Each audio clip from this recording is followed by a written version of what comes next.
Okay, so if we could just take our seats, we're going to jump right in. We've got a pretty busy time schedule here. I'm going to cover some housekeeping items and make a few kind of general comments about who I am and what this session is. Really, we're going to cover some topics associated to entrepreneurship and intrapreneurship. And we've got some awesome speakers that are going to share some of their stories and reflections on this material.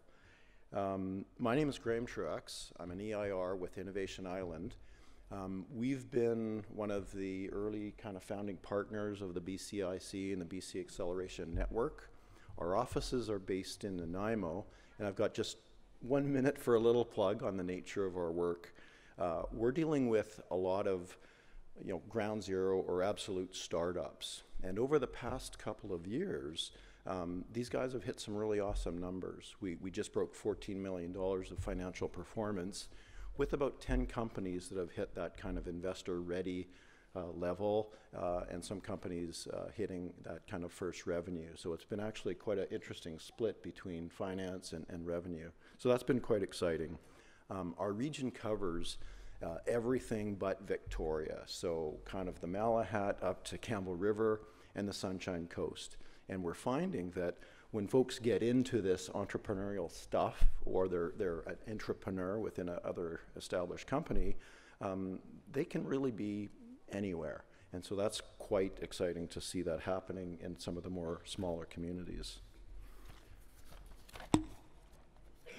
So on the housekeeping side of things, I just want everybody to know that these sessions are recorded, and they're going to be available on the BCIC website, and there's a video library. So you'll get emails that will direct you to that, and hopefully you can pull this down, or if others that you know want to see it, just pass it over. If you can, please log into the app and just kind of do that check-in thing. It gives us a tally on the numbers, and that's helpful to the event organizers.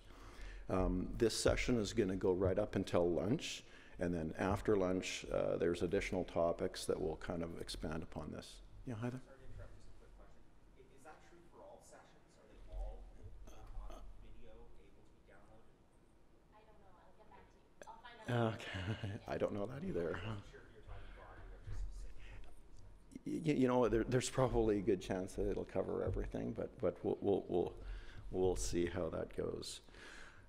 Okay, so let me first introduce Shannon Susko. She's the author of the Metronome Effect, and she's a mentor, advisor, and she covers and does so many more things that I just simply don't have time to get into.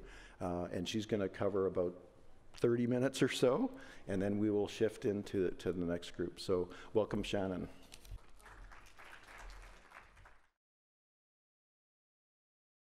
Thanks for being here. I was asked to come talk about lessons.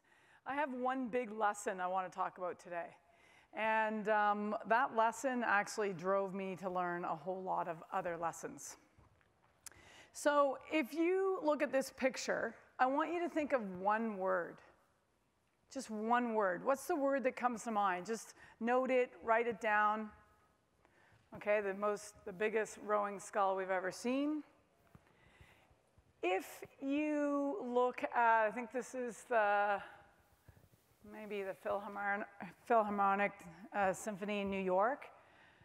Again, note the one word that comes to mind. And now, when you think of a great company,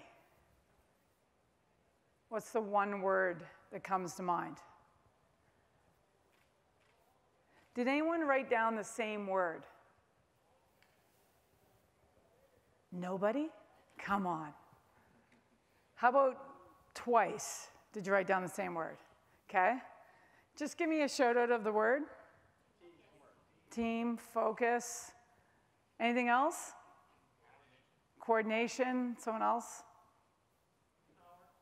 Power. So interestingly enough, when I started building my first business, I wish I had sort of related a high-performing team to building a high-performing company. And it took me probably too long to figure that out. that what would be the difference between a high-performing athletic team and a high-performing business team? Really nothing. We're all driving for the team win. And so my word after a few years of thinking about this, figuring this out, was discipline. And if we're going to row that large skull, we need discipline. Individual discipline, and we need team discipline. The same for the symphony. We need to play well individually, and we have to play well together. And in a business, we know this, right? We have to play well every day in what we're accountable for, and we have to play within the whole team, driving towards a team win. So I'm going to give you a little bit of idea of my background. I like to tell people where I'm from to try and build some connection, and a little bit about my journey. But then I want to just talk about sort of what drove me in regards to actually writing a book called The Metronome Effect and what the growth framework is all about. We'll talk a little bit about the results, and then I'm hoping to have some room for some questions at the end. As the day goes, as the next 30 minutes goes, if you like what you're hearing, there are 4 books sitting up here on the stage. Walk up and grab one. Don't run right now, but if you'd like one, just walk up and pick one up. I think some people already did. There are 4 sitting here. So I'm from the East Coast, Halifax, Nova Scotia. Went to a Catholic school. Really played a lot of sports while I went to school. High academic achiever, high achiever in sports. I think most people, the only reason why I did so many degrees in school was to play more sports. They wouldn't be wrong. I did get an education, but they wouldn't be wrong. And probably the biggest thing that I learned is I had lots of credibility with the education I received, but what I learned about building teams came from all the teams I played on throughout this time. I've been a Whistler local since 1990. So I chose to come out and be a ski bum and build a high-tech company out of Whistler. And my first company I founded with 3 others, Parr Data Systems. I'll talk a little bit more about that, but it was founded in 1995. We grew that for 10 years. It got bought by PayPros in 2006. Stayed there for 3 years. And interestingly enough, the framework that I'm going to talk to you about today was implemented in Parr Data Systems. It was implemented in PayPros. It was implemented in my next company, which was Subservio, that we founded in 2008. And then when we got bought by DST, it was implemented at DST Systems in the business unit I was a part of. So when you think of this framework, we were 100 people at Parr Data Systems when we were implementing it. We were 400 people at PayPros. We started at 2 people with Subservio, and we were 1,000 people at DST. So this is a framework that works across all sizes of teams.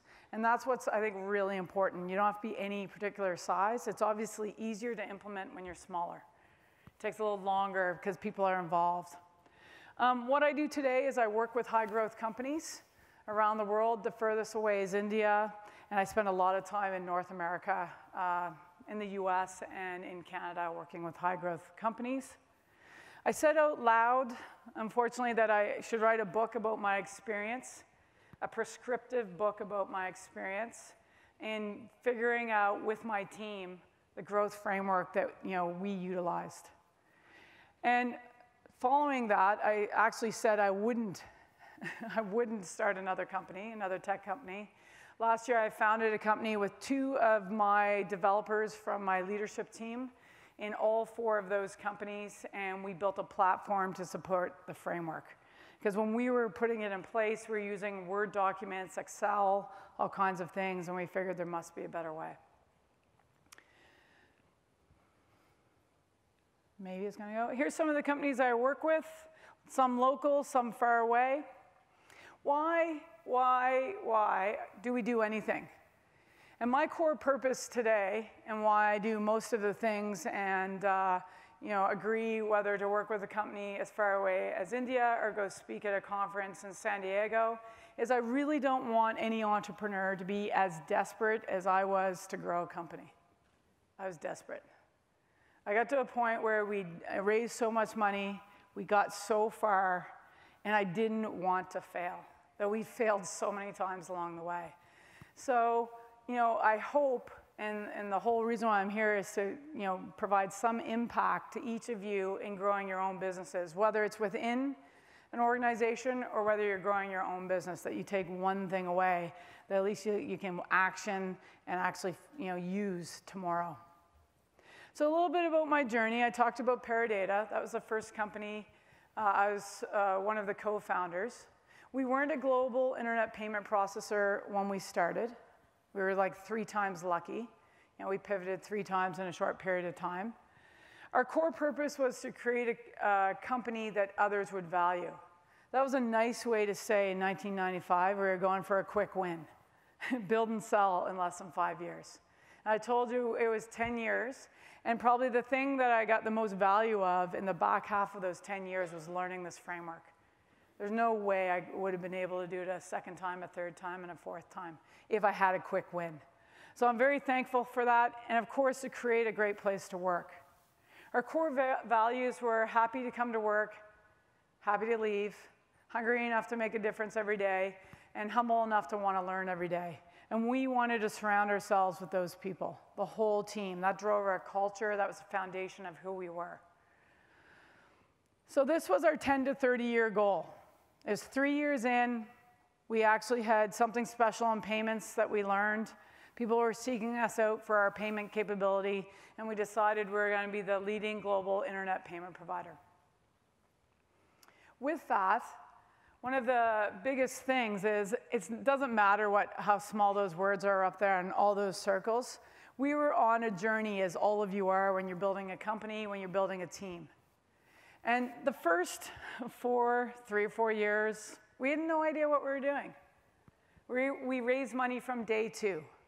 And it was a time where it was easy to raise money. I don't even want to say that lightly, but it was.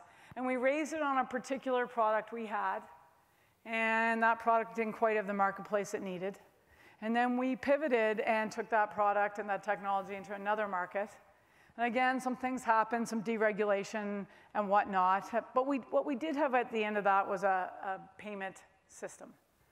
And what we learned is our payment system had a really good position in the marketplace. But we also grew really fast that year. We went from 0 to 100 people. And in that time, I was probably reading about 4 books a week for 2 years, trying to find the prescription to how do you do this. So many companies have done this. Why hasn't anyone shared, this is what you do? So I was very fortunate to meet Vern Harnish. Rockefeller Habits, one-page plan is what he's known for, scaling companies. His latest book is Scaling Up. But I met him at a conference, and he was emceeing it, and I was like the groupie of groupies. I just kept showing up at every break going, what would I do next? What do I do now? To the point at the end of the 3 days, I said, can I just email you once a month? And I'll just tell you where we are, and I'll tell you what we're going to do next. And when are you speaking again? Because I think I need to be there. I don't think he wanted to tell me when he was speaking again. But literally, myself and my leadership team, we knew we were in a place where we needed something. We actually started implementing this. It took us 12 months to get it in place and 24 months to get it cranking. And when we did, wow, it was so much easier to actually drive to the next 5, 6 years. But one of the things I learned from Vern, and it was my biggest weakness. My biggest weakness was I was not good at holding people accountable. I was not good at holding people accountable. And my coach of the time said, you're terrible at delegating. Read these books. And I said to him, honestly, I've read those books. I've read a lot of books, and I read those books too. But what's the problem with delegating? Who owns it when you delegate?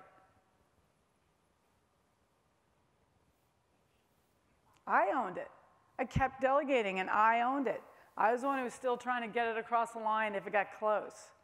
And so when Vern showed this slide, I was almost disappointed in a way, because I knew how much work that was going to take to drive accountability, to drive team accountability, to drive peer accountability. That's why I told you at the very beginning what the core purpose of our organization was, what our core values were, where we're going to be in 10 to 30 years, because that's going to drive our cultural base. What are we going to do in the next 12 months? Where do we have to be in the next 90 days? what do we have to do this week, and what do we have to do today. And so we're driving and ensuring that the team was going to drive for the team result and be visibly and peer accountable. I'm not going to hold them accountable. The team's going to hold them accountable. And I know that's really obvious, but that wasn't obvious to me. And so that's what the framework got founded on. And so that chaos, once we started implementing it, you see I left a little gap there. We didn't get it right just right off the bat. But we just continued as a leadership team while we were emailing Vern and working through how we were going to get this nice habitual discipline rhythm in place that would actually help us focus on people, cash, strategy, and execution. Because that's what matters. We're all making decisions in our businesses today around that. Subservio was a little bit easier because we didn't have to back it into 100 people, as I said earlier.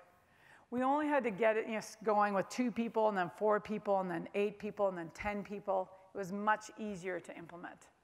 We're a post-trade compliance solution for broker-dealers. We actually had a very similar core purpose.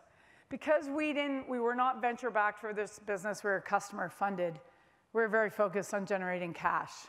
It's obvious, honestly, obvious. We want to generate cash in our business, but we want to ensure it was front and center. Same core values. I was the CEO. Same core values, driving the same team. Lots of team members from the first company came and joined us. Our 10 to 30-year goal was to be the leading global provider of compliance assistance for broker-dealers. I can tell you when I wrote that down in 2008, I had no idea what that meant. 0. Yeah, that's great, hey? Come, follow me. No idea what we're doing. The key, though, the difference that I just popped up there is we're very focused on our profit per X. How are we going to make money? And in our case, it was a subscription-based business, and for every user we added onto the platform, we're going to drive some profit from. In the beginning, we tracked revenue per user, because we weren't profitable from day one. So the journey from being created in 2008 to being sold 3 years, 3 months later, it was very rhythmical. We had the framework in place. We kept the discipline of keeping the framework in place no matter how busy we got, no matter what fire we were putting out, no matter how fast we were growing. It's really important. I work with a lot of companies that will call me because they're actually in trouble. They're actually not growing anymore, and they want to put the framework in to grow. But you got to focus on this. You can't be focusing on the fire. You have to have a rhythmical view on how you're going to focus on it. And the lesson learned in both these situations was really driving a whole team for the win. Understanding that we need team trust, understanding we need really good conflictive discussions and disagreements to drive it forward, to really be accountable for what we're committing to and accountable for the team win. So, this is absolutely stolen from Jim Collins. I love Jim Collins. And we know that, habitual habits, disciplined habits, we know the top athletes, the top teams out there have disciplined habits. And so why not in business? Why not be excellent at business through implementing disciplined habits? We know a team must continuously learn together. It's one of the things I learned along the way is that I was reading all these books, but I needed to include everybody in the learning. We actually got to and learned faster together. And we know sports teams do that. We know orchestras do that, bands do that, they learn together. And the last piece was the accountability mechanism. When I originally saw this slide, I think I saw it from a business coach actually presenting it. And I was like, I'm presenting that the coach is the accountability mechanism. The last thing as a CEO, as a coach working with a leadership team, do we want to be the accountability mechanism? We want the team to be accountable to each other. So we know the leader is the foundation of the business. We talked about this. Core purpose is important, must be known. Core values, they must be absolutely exhibited. Behavior is there. It's very obvious what the culture is in the organization. We must know the 10 to 30-year goal. We must have a cohesive system and focus. It took me a little bit to clue into this, that every day, every meeting, everything we did was around cohesiveness.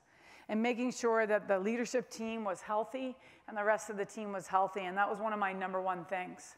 The human system, very unhuman way to say it, not HR, but the human system, how we treat each other, how we treat every team member, it must be the same.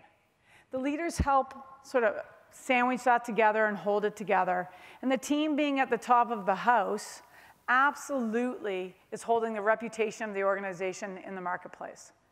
It's easier when there's less people, we know that. But when you become hundreds of people, it gets a little harder. And so the communication flow, if you think each one of these, the cultural system being the foundation of the house, the human system and the cohesive system in either side, and then the top of the house is the team. We're holding it all together. If any of this falls apart, the foundation or any of the sides of the walls of the house, people fall out. You lose team members. So as a CEO and as leader of the team, this was my #1 thing. I wish I had learned that a lot earlier than I did. What happens in the house is our strategic thinking, our strategic system. We must make it repeatable. We must ensure it happens. We're thinking about it weekly, monthly, quarterly, annually, and that execution's obviously flowing with that daily, weekly, monthly, and beyond. So the biggest thing for us is that our strategic thinking, we use thought leaders for all of this. None of this came from one thought leader. We went and found the best, but we knew the fundamentals had to be in play. And for me, thinking, relating this back to my playing on sports teams and actually coaching sports teams, it absolutely applied to any team. And so the effect of this was being able to actually go at a faster pace, reaching the goals we set out to sooner. It didn't mean that we went straight lined. Believe me, we took a path all over the place. But we predicted where we were going to end up, and we all committed to it. So I look at this in a few steps when I think of the framework, and all the steps have to go together. But if one step is, needs more attention than the other, we had to go focus on it, but not forgetting about the others. And the last step in there, of course, is the KAST system. It's the system that will keep the house, the lights on and all those good things. But we need KAST to grow. We need to know where our KAST to grow is going to come from. Just a couple quick things in here. So there's lots of tools in here, but this is what makes up our cultural system. Your cultural system, strong, known, and it's the CEO's #1 thing. The second part to this is making sure we're constantly asking these questions. We'd ask these questions at least once a month, at minimum, of everybody. We'd check in. The cohesive system, not so much, but this is how we're going to design our company for growth. As much as I wanted to get rid of an org structure, old school traditional org structure, we really wanted to see how we were going to functionally drive our business forward. So if you think of this as functions rather than people, really important of what you're going to need today, and we would forecast this out for 36 months. The cohesive system was based off Pat Lencioni's 5 dysfunctions. I have been called a groupie of Pat as well in the early days, but I really wanted to understand what were the things that I had to do differently with my leadership team to drive this company forward. We had to be a healthy organization in order to grow. So again, asking the questions, and we would constantly work through this framework. Our human system was based off of top grading. So, the point is, we didn't make any of this up. We went out to find what worked for us and got it into a flow that we were running a beat within our organization. And this system actually allowed us to hire A players 9 out of 10 times, and also allowed us to ensure that A players got coached, that we attracted others, and that we were able to keep them. And a scorecard is absolutely important for an A player. They want to be measured. So again, question here is, do we have a repeatable system to hire? Do we have a repeatable system to coach and keep and reward our A players? The strategic system is one that was probably maybe most surprising, but it shouldn't have been. We constantly worked through our strategy, weekly, monthly, quarterly, annually. We never stopped talking about our strategy, starting with our core customer. And what I see in a lot of companies I work with today, and we did it as well, is that we were only thinking about it maybe once a year. Well, we know how fast, just walk outside this room and look around how fast things are changing out there. So we've got to make sure we have a structure in place with our team that we're talking about strategy daily. We base this off of our, the top thought leaders out there, everyone from Michael Porter, Jim Collins, all the way through to Alex Osterwalder. And again, here are some of the questions we were asking. And we really wanted to predict where we're going to be in 3 years. So the other piece of this is the execution system. Lots of companies are excellent in executing, but it must be tied to where you're going. We've got to tie it to where we're going. If we're just executing well and driving around the block, it's not going to end up, we're just going to be around the block, and at some point, there's going to be nowhere to go because the market moves somewhere else. We used the one-page plan as a tool to write down our plan. It forced us to write a really short, succinct plan that was memorable. This tool is Vern Harnish's tool, and this is the tool that got us going as an organization. And my recommendation in learning this is, I always say, gut out the one-page plan. Work from left to right. It's the pyramid basically going from bottom to top, and just gut out what you think. And it's not perfect, it's not ugly, but it'll be good enough. And then you'll look at it again, probably the next day, and so on. And it'll get better and better. And it's that rhythm of looking at this daily that actually drives your growth and drives the discussion you need in the organization to drive the growth. I can't forget the cash system, because in my first business, we had a lot of cash, and we were trying to figure out how to make money. And in my second business, we just focused on making money. And that's where we had to fundamentally go. And you can get fooled by if you're making money or not. So I like to predict cash and then work my way back. Well, how much cash do I want by year 3? And then work my way back to now, looking at revenue, expenses, profit. So Elvis lived in our first company in the back half of it, and our second company in a lot of ways. Those pictures would be up just to remind us that that's what we're driving. So we have to think, do we have enough cash to fuel our growth, to weather any storm that might happen in our marketplace? And we actually mapped out our cash flow on the wall, and everybody was accountable for their piece. It was up in lights. It was very, very clear on what we needed to do to ensure we could actually drive our cash flow.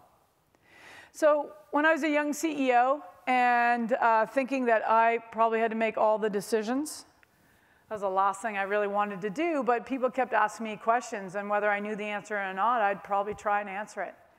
But what I learned, and what most of you probably already know in here, maybe it took me a little longer, is that we want everybody to make the decisions every day. And what we put in our organization, if you were actually making the decision, right, if you were actually making the decision as a leader, that was probably not what you wanted to do. We actually put in place in our organization, it was, what do you recommend? If a question was asked, the answer was, what do you recommend? Because the experts at the table knew a lot more than myself and some of our leaders, because they were living it every day. So we wanted to hear from everyone. So this is the framework. This is my biggest lesson, but the lesson comes from driving peer accountability and team accountability. I'm going to stop there, because I have a few more slides, but I'm going to stop there and just see if there's any questions along the way. Yes? Just with respect to accountability, you started your presentation saying that you were told you were very poor at accountability. Yeah. What do you mean by that exactly? Is that a speaker? No. Oh, thank you. It's for asking the first question. Takes a lot of courage to ask the first question. I'm shy, so I don't even like. Well, there you go.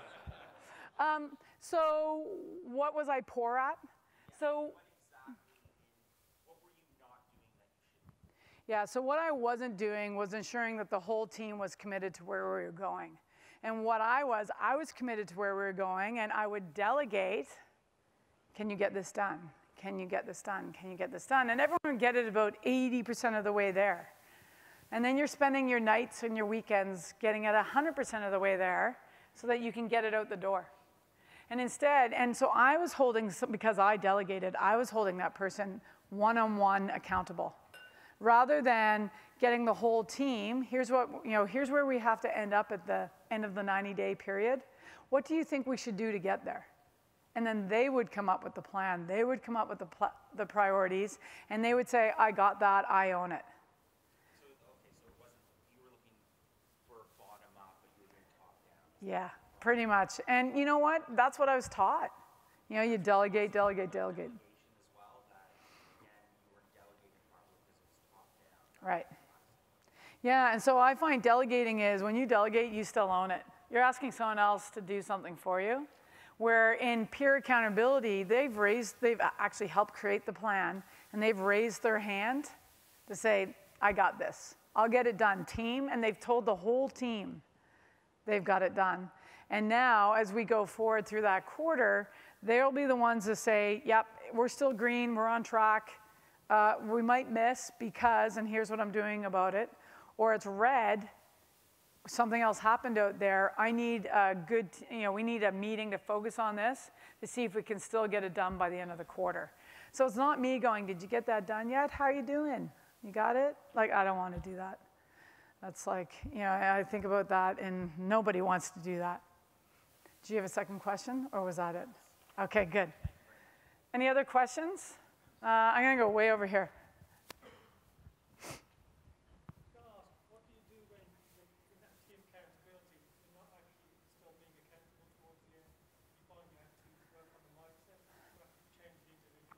Right, so the question was, what do you do, what do you have to do or to drive the team accountability? Do you have to keep pushing it? And in some cases, do you have to change some people out? Is that right? Yeah, so in some cases, yes, unfortunately. Some people may not like the visibility and the transparency and how the culture around this. And so they probably aren't going to be very successful there. They're actually going to be really unhappy, quite honestly. Because it's like playing on a soccer field, and you're not playing that well, and you're the pylon, right, on the field, and you probably won't, keep showing up, right? So it does take a certain team, and it does take work. We worked at this. That's why when I said, to implement this in a 100-person company, it took us 24 months to get it cranking. In a 400-person company, it took us 36 months. But just because it took so long, we did not take that step. Right? We just stepped every 90 days, we just got better. Good? Yep. I'm being hooked. Anyway, thank you very, very much for the questions.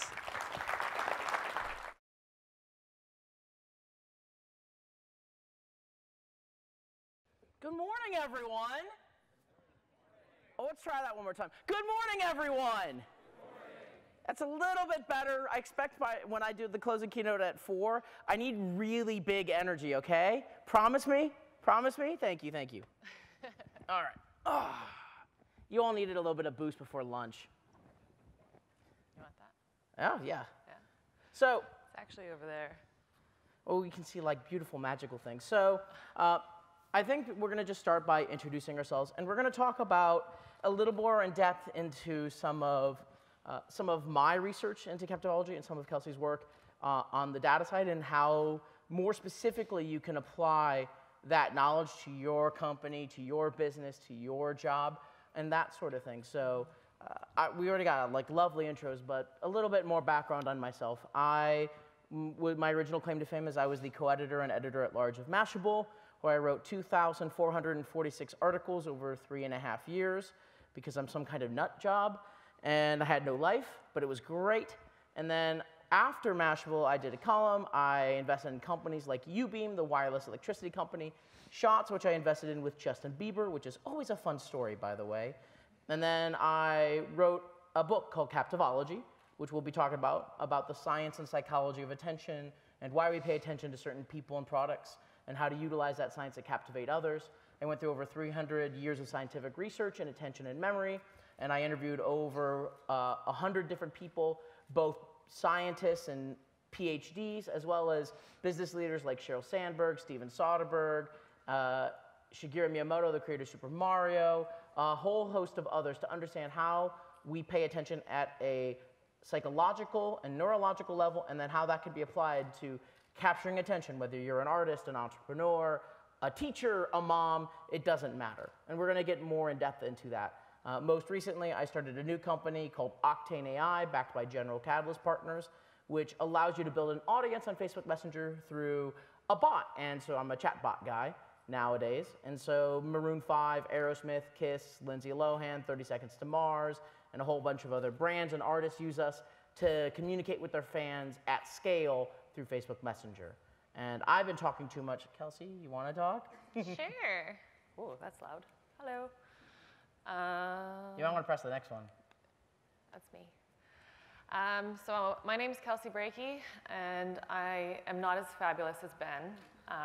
She's lying. She's but I'm more very fabulous. Tall, and I'm here from Vancouver.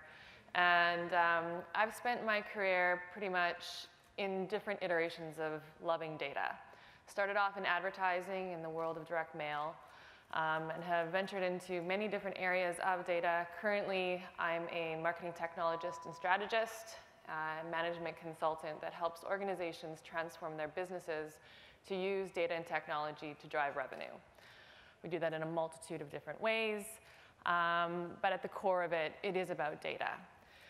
And when I was asked to be here today and to join Ben, it was really an interesting ask because they said to me, you have a room of entrepreneurs, and we need to make sure when they get out of that room that they have some tactical, real-life examples of how they can transform their businesses with data and take these amazing principles that Ben's going to share with you and really be able to walk into the work the next day and know how to make a difference. So that's what I put together. So we're going to together go through the different principles. He's going to intro the book right now, and we're just going to throw it back and forth to be able to take you through some of the key things in the world of Captivology. And of course, if you have questions, start thinking about them now or as the fireside goes along. Let's go and have some fun. And so I kind of already gave you a little bit of an introduction to Captivology. I get a little excited sometimes, but really the core of the book focuses on these 7, where's the 7 triggers? Go right back. There you go. I can't even. So by the way, it's like a side thing. I'm like, I can sort of see it in these weird glasses that I wear. So Captivology really focuses on 2 core concepts. It focuses on the 3 stages of attention in which we pay attention and the 7 captivation triggers. And so the very, very basic thing to know is that our attention is not an on-off switch.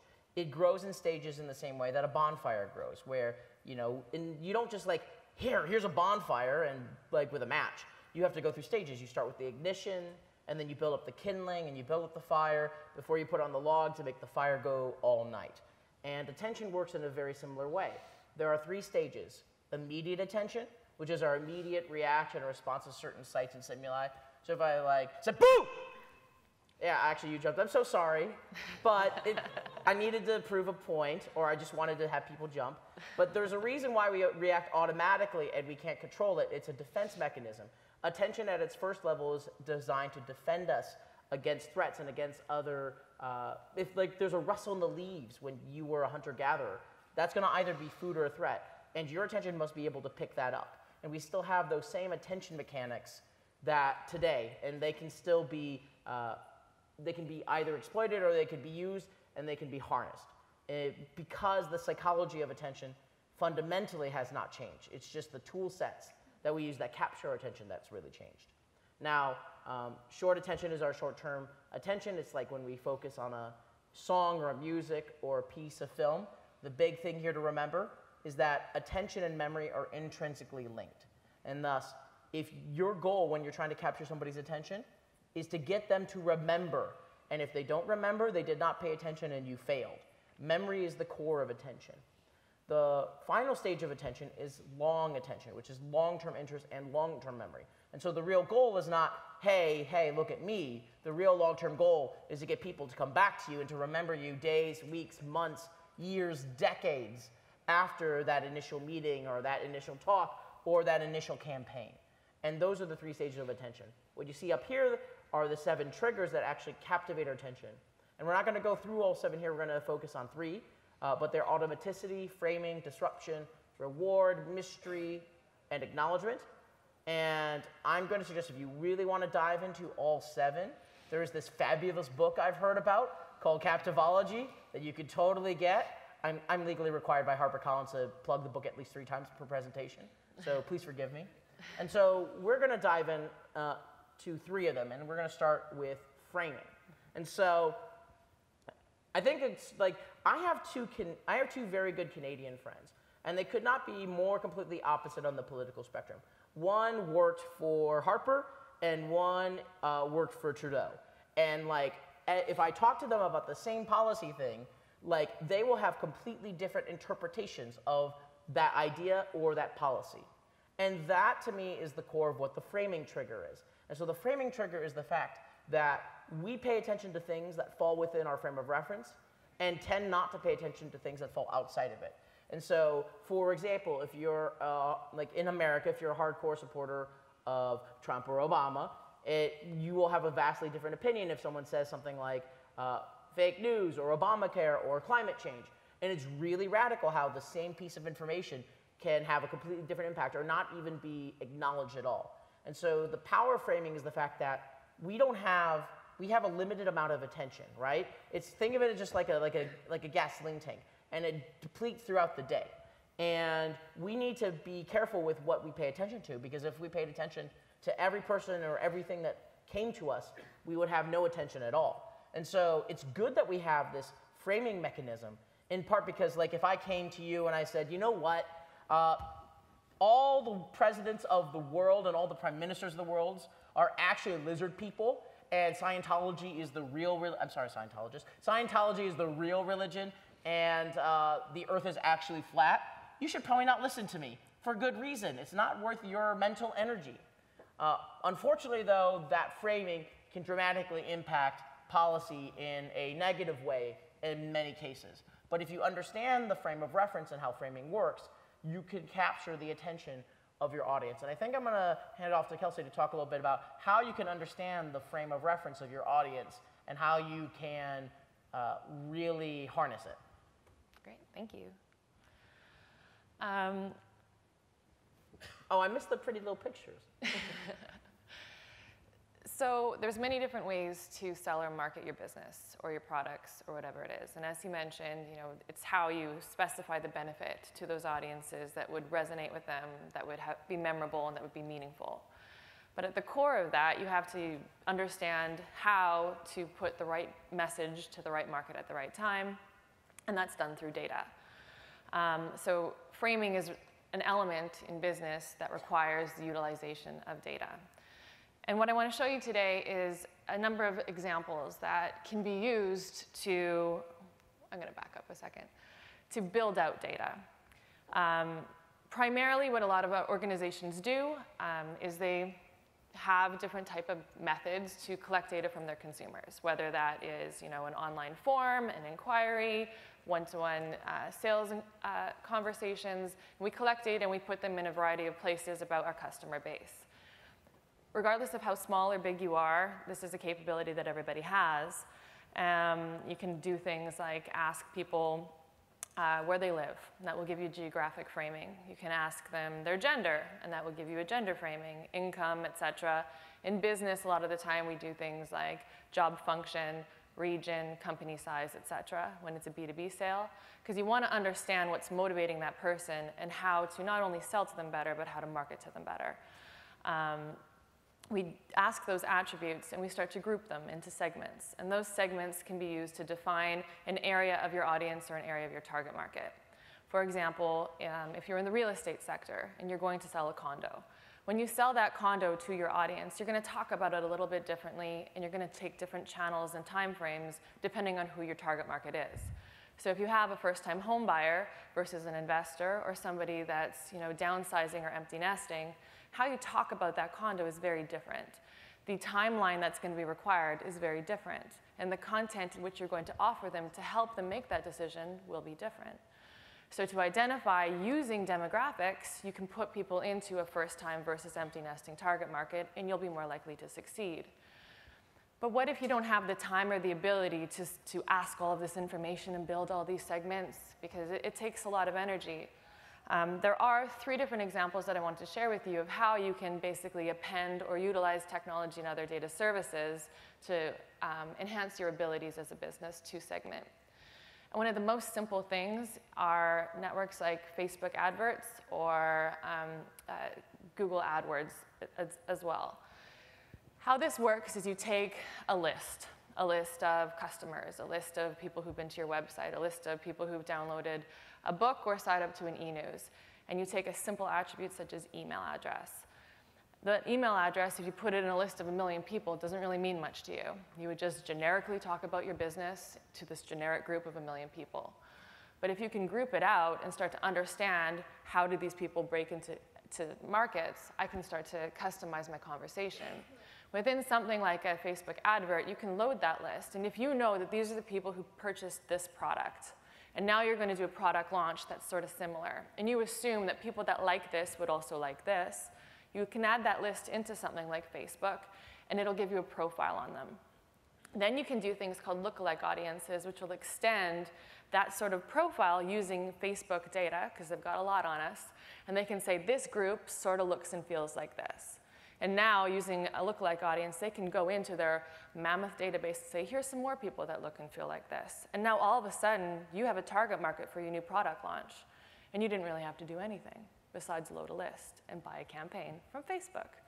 Google offers the same type of service. And the point of this one is that you don't need a lot to be able to expand your reach. You just need to know how to get your data into a system that can do that for you. Another one that I love, and I've loved it since I was in my direct marketing days, is Environics.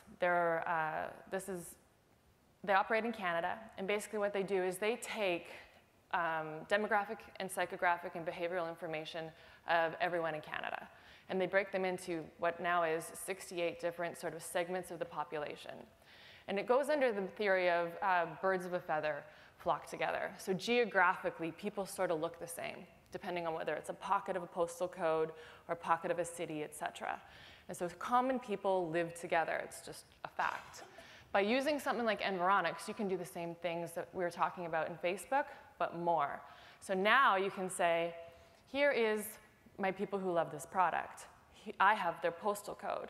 You can do things like profile it using Environics, and they will say, this group of 1 million people breaks into these 6 core segments. They'll index them to say, people who like your product are typically of this age, of this occupation.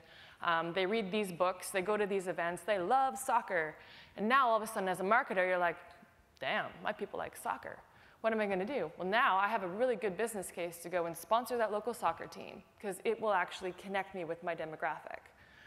They can also append this data into your database. So if you have a simple CRM, such as like Salesforce, now you can actually append that data segment into your database, and you can start to mine, create lists, and do things using that additional data that you didn't have before, and all you sort of had to do was buy it.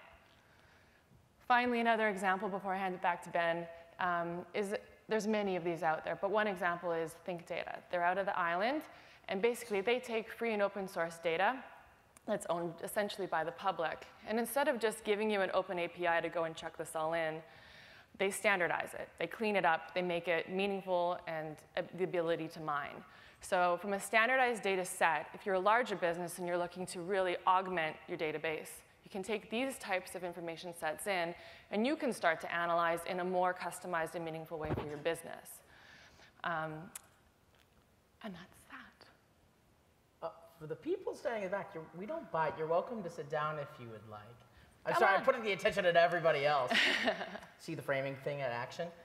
The one other note I will add to on the data side of framing. So at Octane AI, we make heavy use of Mixpanel and Facebook Analytics and a couple of other proprietary analytics sources to figure out, like, for example, Maroon 5.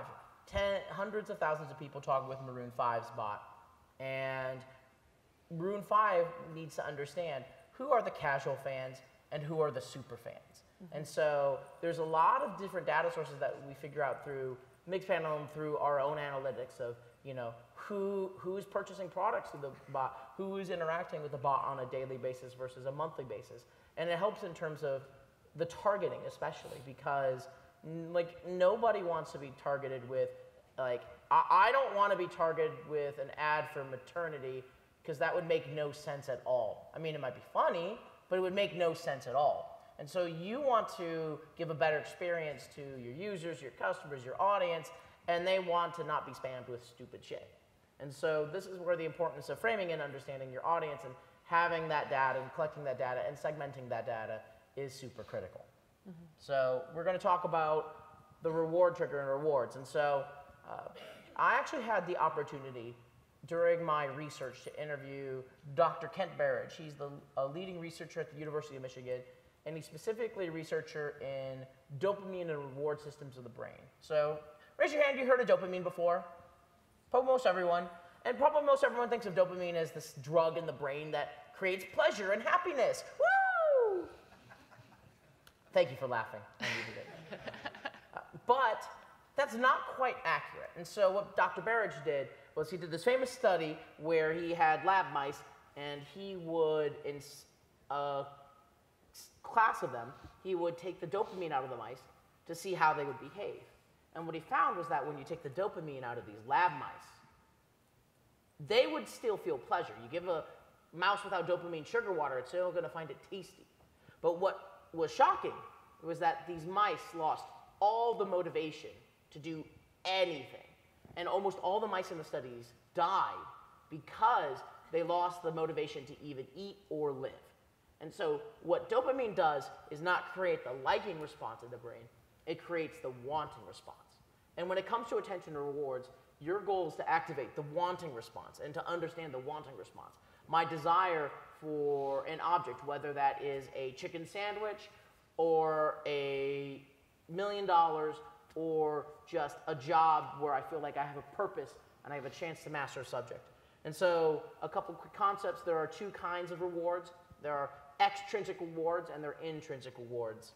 Extrinsic rewards are ones like food, money, sex, things that you encounter in your daily life, short-term kinds of rewards that do, at a subconscious level, capture attention. If I had brought a pile of money and I had put it right there, you would not be looking at my face, you'd be looking at the pile of money. Statistically, you would. I mean, I would be too. I can't look at my own face, so it would be hard for me, wouldn't it? I guess I could do this. Now, the other type of reward is just as important, intrinsic rewards. And these are the types of rewards that are longer term. They are things like satisfaction, safety, purpose, the ability to master subject. And so when you're trying to capture somebody's attention, you have to utilize both. And so like a job, like a career is a perfect example where you cannot use one or the other. You must have both. You've got to reward people with bonuses and maybe trips and fun things like that, but you've also got to give them a long-term purpose. You know, there's a purpose to my company that I'm working for, or I'm having the chance to master a new subject or a new art or something of the sort. And if you don't have both, people won't stay, not for very long at least. And so you have to use both. The last thing I will say here is that there are multiple different ways in which you can deliver rewards to people. And most people know the very, very basic way, the core way of which you deliver rewards. It's incentives. If you do this, I'll give you this. If you fly 6,000 flights, I will give you some slightly better status. Actually, it's great status, but you know. But that's incentives. You know exactly what you're going to get. But there are actually many other different ways of delivering rewards that I know Kelsey's going to talk about. But for example, the post-action rewards, where rather than you knowing that a reward is coming, you take an action that people want, that the company or whatever wanted you to do, and you're just rewarded for it without any prior knowledge. And research shows that when you receive a post-action reward like that, when it's a surprise, you tend to react better to it, have a stronger memory of it, and have a more positive reaction to it. And if you remember, attention and memory are intrinsically linked. And so therefore, it's much more powerful. And so I'm going to hand it off to you to talk a little bit more about the data side of rewards. Perfect. Thank you. So one of the core foundations of data acquisition and lead generation is what we call the value exchange. So if I want to understand you, I need you to give me data. And you're going to give me data Not because I walk up to you and I'm like, hey, what's your name and how old are you and how much money do you make, and let me just write that down, because nobody would do that. That's how I would do that. I just write down everything. You just tell me, like age, you know, passport number, all the things. I'm like, bye, creep.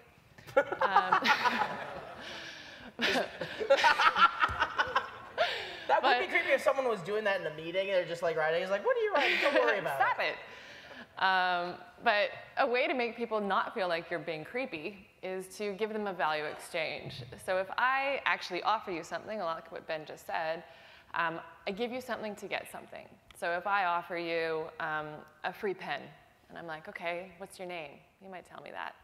But then if I ask you a whole bunch of other things, you're probably like, that's too much, go away. Can I have a blinged out pen? Maybe. Can I have if like I bedazzled it, would you tell me more? I would tell you more if you bedazzled it. Nice. All right. Note to self.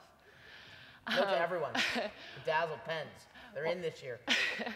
One of the core sort of foundations of that principle is that you want to try and give somebody something that they can't get themselves, that they desire, that is aligned with what they want. And so if you can understand your audience through segmentation and you can understand what drives them, you can create some more segmentation-driven incentives that is more than just saying, I'll give you a pen. And if it's something that they really want and the only way they can get it from you, they'll give you more. So some of the examples that I'm going to show you today are different executions of incentivization that you can do as a business to help drive in a meaningful way to get information from people. The first one that we're all very familiar with this is contests. Everybody runs contests. Radio stations, you know, the media, businesses, etc. This one right here is one that we launched a couple months ago for Toyota and the Vancouver Canucks. We said from a pricing perspective, we could go and give you tickets, but anyone can get tickets. You just need to be able to fork out the money. But what if we could offer you the ability to play with the team? That's something that no one really gets unless you have a special contest such as this. Or the ability to go on a road trip with the Vancouver Canucks. It's a pretty special experience. And so therefore, you're more likely to enter this contest and you're more likely to fill out all the attributes on that form. The other part of this example that's really important is the attributes on that form. For so long, I worked with organizations and I'd fight with them and they'd say, well, we should just put the email address on because that's all people want to tell us. And they went for volume over value. What happens at the end of the day when all you have is email address, if you don't load it into things that we showed you? You can't segment. You just have a big, giant email address list of a whole bunch of people that you can't frame, that you can't segment, that you can't do anything with. So you need to think about your business and what data is required, what's important. When that data comes in, I would much more be happy if I had less people that were more valuable to me, that I can do more with, that I can qualify to hand off to sales, that I can use in a marketing strategy in a meaningful way. So you have to think about what does the business need from a procedural perspective and make that form align. The Toyota BC dealers require postal code in order to regionally assign them to the dealerships. That was a mandatory for us, and that's what we put on there. But again, you need to motivate people in a relevant way that would get them to tell you that much. Another example used a lot in business is information. So I can write case studies, I can write ebooks, I can host webinars, I can do all of these things, and it aligns to the intrinsic value that Ben talked about. So in my job, I want to be better. I want to know more. I want to be a leader. I want to get somewhere. And information doesn't necessarily need to be about the product you're trying to market, you know, how to use this in 5 easy steps, but more about how to be better at X. So this is an example. This is Marketo, and they're the kings and queens of the definitive guides. They write the definitive guide of marketing automation, of social media, of da-da-da-da. And by building the trust with you that they're able to educate you and give you something that you really want, they get you into the database, they take you through a sales cycle, and they sell to you. And it's because they hooked you with something that was meaningful to you that worked with your frame of reference. There's also exclusivity and experiences. So you have to be pretty cool to use these ones, but essentially I give you nothing. I just put you on a list and now you're special. So this is a real estate offering here in Vancouver. It's super awesome. And they're saying register today for exclusive information. Basically, I'm going to make you special, and if you're with me, we'll go somewhere. And so the value is, again, very intrinsic and very amazing. And then one of the other things that Ben talked about was sort of that unexpected reward. And this might actually be something that I was supposed to know about, but I started going to Starbucks a lot. And then someone's like, you should get the Starbucks card because you can, you know, there's stuff. I'm like, great. So I did that. And then all of a sudden one day, after spending way too much money, I got this when I got to work. And I get a free drink. So free is something that, you know, I didn't have to pay for it, so I couldn't really get that myself. And it was unexpected. I got to work and I was like, it was worth spending a couple grand to get this free latte. Amazing. I love Starbucks. But that unexpectedness of that reward really stood out to me and really justified it to me when I got in line up the next day to buy another one. 7-shot Frappuccino. Extra espresso. Extra espresso. That sounds like a heart attack in a cup. It's required. I have 2 kids. 7? No. Maybe 4. Maybe. Maybe 4. So before we continue the last one, I want to mention on the exclusivity front a little bit. And so an example of where this works really well is Google. And so I don't know if you remember a decade ago, Google, you know, they announced Gmail, but you couldn't get Gmail unless like you just couldn't get Gmail. You had to get an invite from somebody. And people started hunting for invites. And for some reason I got some of the early invites and people were offering me $100 over PayPal for each invite. And I'm like, are you nuts? Why are you giving away that much money? But I'll take it, thank you. It was great. As like a kid, I got to like make a bunch of money. But the reason why exclusivity especially works is because we pay attention to things that are scarce. So there's a scarcity effect. And so when we feel like something is scarce, we tend to attribute more value and thus more attention to the object. But scarcity has to have a specific reason to really be super effective. And so they had a study where they had like students look at textbooks and attribute the value to textbooks. And what they found was, and books in general, and what they found was if a book was out of stock because it was popular and being bought a lot, the students didn't attribute any more value to those books. In general, because you knew it was more, it's not that exclusive. But if it was out of stock because some kind of printing issue or some kind of issue out of their hands, it made it seem more exclusive, it made it seem more valuable, and thus they actually increased the perceived value of the books, of the objects. And so increasing, like in certain cases, increasing scarcity can increase perceived value. We did do that with Octane AI where no one could actually get access to the product for about 5 months. You could just sign up for a wait list. And tens of thousands of people signed up for the wait list because they wanted to be on the list and they wanted to be first.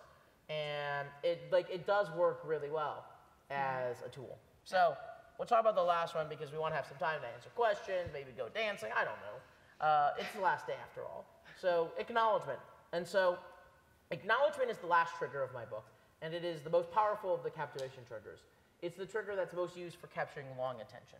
And its premise is pretty straightforward, and I will talk about it a little bit more in depth today, which is that we tend to pay attention to the people and things that pay attention to us and acknowledge us in some way.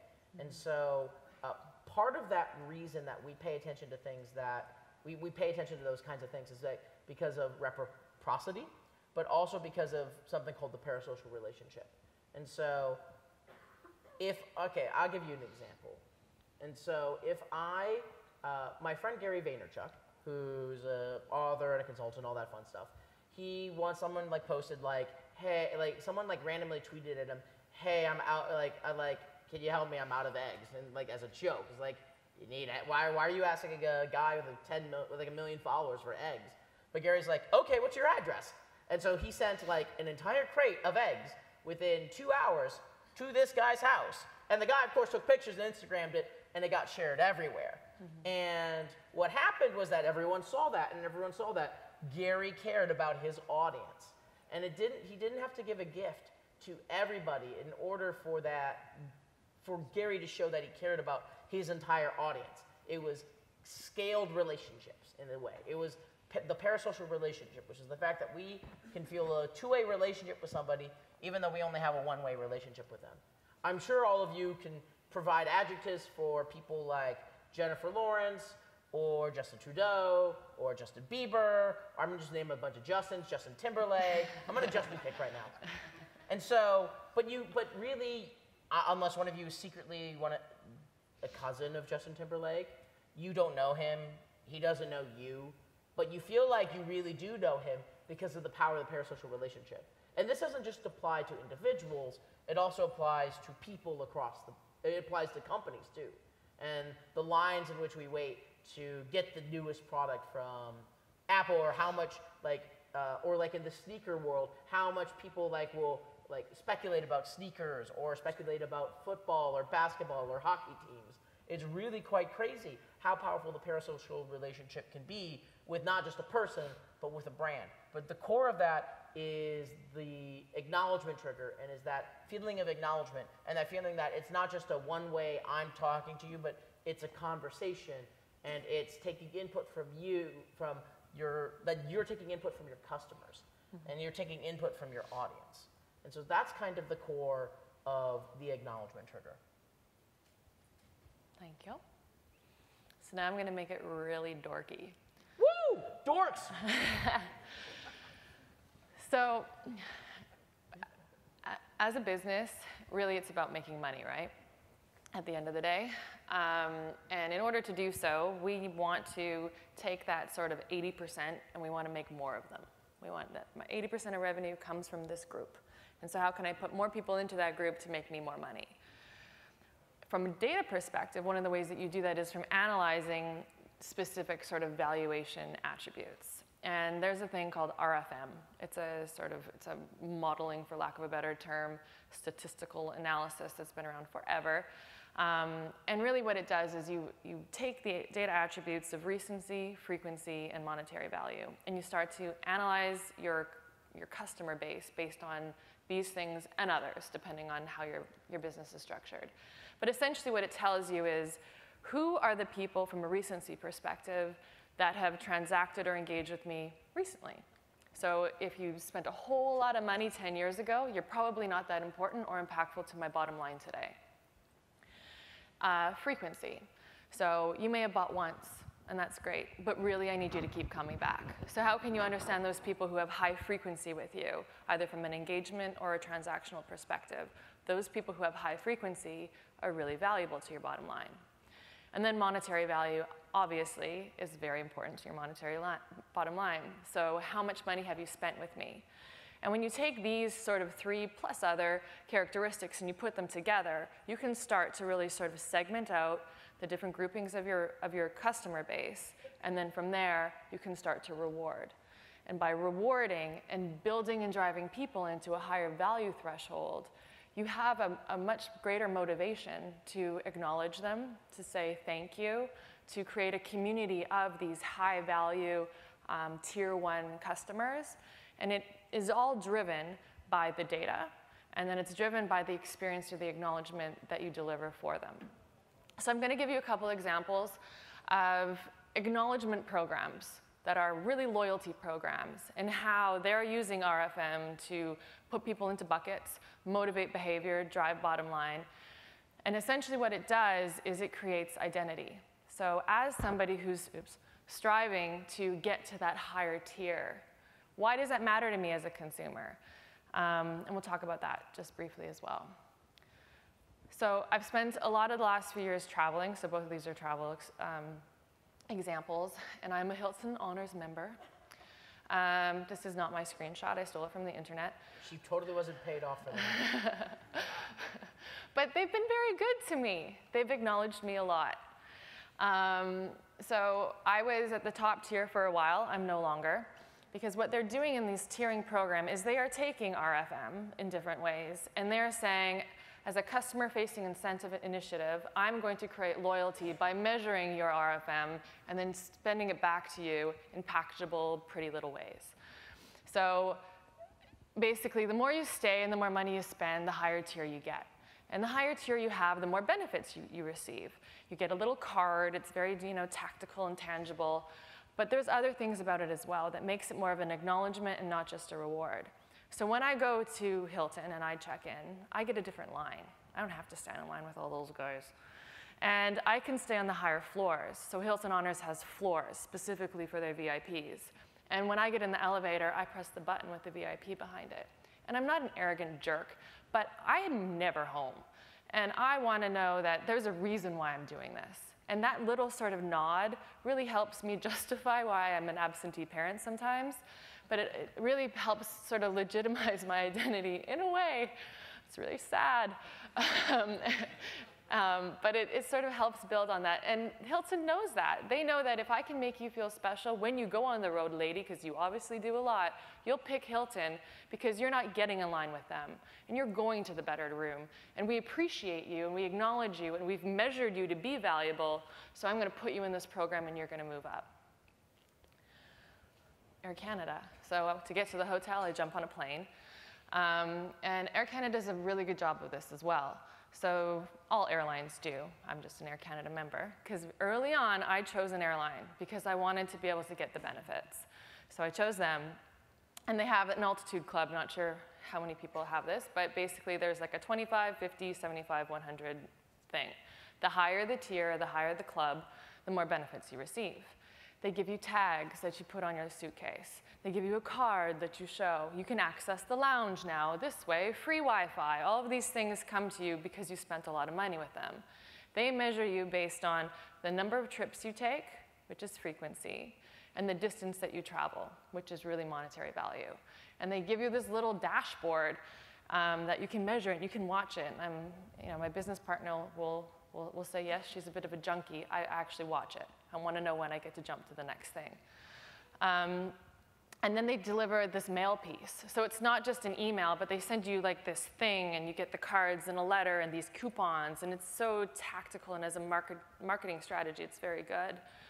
But from the acknowledgement perspective, they don't leave it there. And from the identity building perspective, it's similar to Hilton. When I get to the airport and I see the hundreds of people going to go board that plane, and I get to get in the tier 1 or 2, and I don't have to go stand with them, I don't have to elbow out to get the overroom compartment, because this is the 4th time I've been on a plane this week, I value that. And when I stand in line with the other 1s and 2s, I meet the other business people, and they look at me and they're like, oh, coming back, how long were you gone for? And it creates a community of other business people who sort of hate their life, but I like my life better because I found them, and Air Canada did that for me. The truth is coming out here. But it's powerful. And now, if I have to book a trip and WestJet goes there and it's actually cheaper, I don't book with them. I book with Air Canada. And it's not because I like Air Canada, it's because of what they've done for me. And it's an acknowledgement. And that's all I have to say about that. I have 2 last notes on the acknowledgement side before we get into questions and everything else. The first one is that you can actually kind of see the interplay of these different triggers with each other.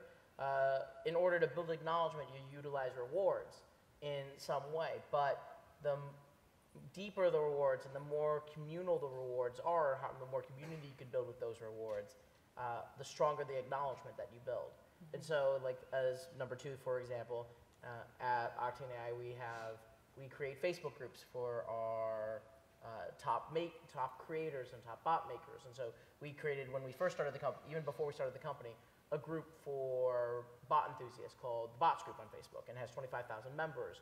And that was a way to scale, like helping that community. Mm-hmm. And now we've more recently created a group just for people who create bots on Octane AI. And so people get to ask questions, and we get to acknowledge them, and we get to work with them, and they seem to very much appreciate that. And on occasion, we're going to have giveaways, we're going to have rewards, but we're doing it because they are our most active users, they are our most engaged users, and we want to make sure they know that we're listening and that we care. And providing advice to one of them in this group actually provides advice to all of them, which is that scaled aspect of the parasocial relationship. And so you can see the interplay, and you can use the interplay of these different triggers to work with each other. You understand your audience, and therefore you can figure out the right rewards to target them with in order to create acknowledgement that lasts over a long period of time and creates long-term loyalty. And I think that's all I have to say on it. I think it's time for questions. What do you think? Sure, sounds good. All right, so if you have a question, you can, I don't know, raise your hand, do a dance, awesome. But when you ask a question, tell us your name and what you do. Hi, thank you. My name is Mark Holt. I'm a natural gas tech. My question, comment first. Thanks for that. It's been really great. Data mining and targeting via social media is fascinating and sort of scary all at the same time. I'm just curious if there's maybe more of a commercial or an industrial equivalent to this when it comes to good data mining, or is this mostly just a procurement issue? So specifically in your industry, tell me about more what you're specifically doing, what you want to do with the data. Well, our target is our Yeah, who's your target? heavy gas producers. So when it comes to reaching out to some of those people and casting our net wider, is there a way in which we can sort of utilize some of the tools that you mentioned? No, one, absolutely. And the data set is a little bit different because in this kind of case, it's where like a Salesforce, as an example, becomes a really central component of a data strategy, where you're able to, you've won the collection of making sure all the interactions you have with these different people, who they're connected to, who could introduce to who, and how those interplay.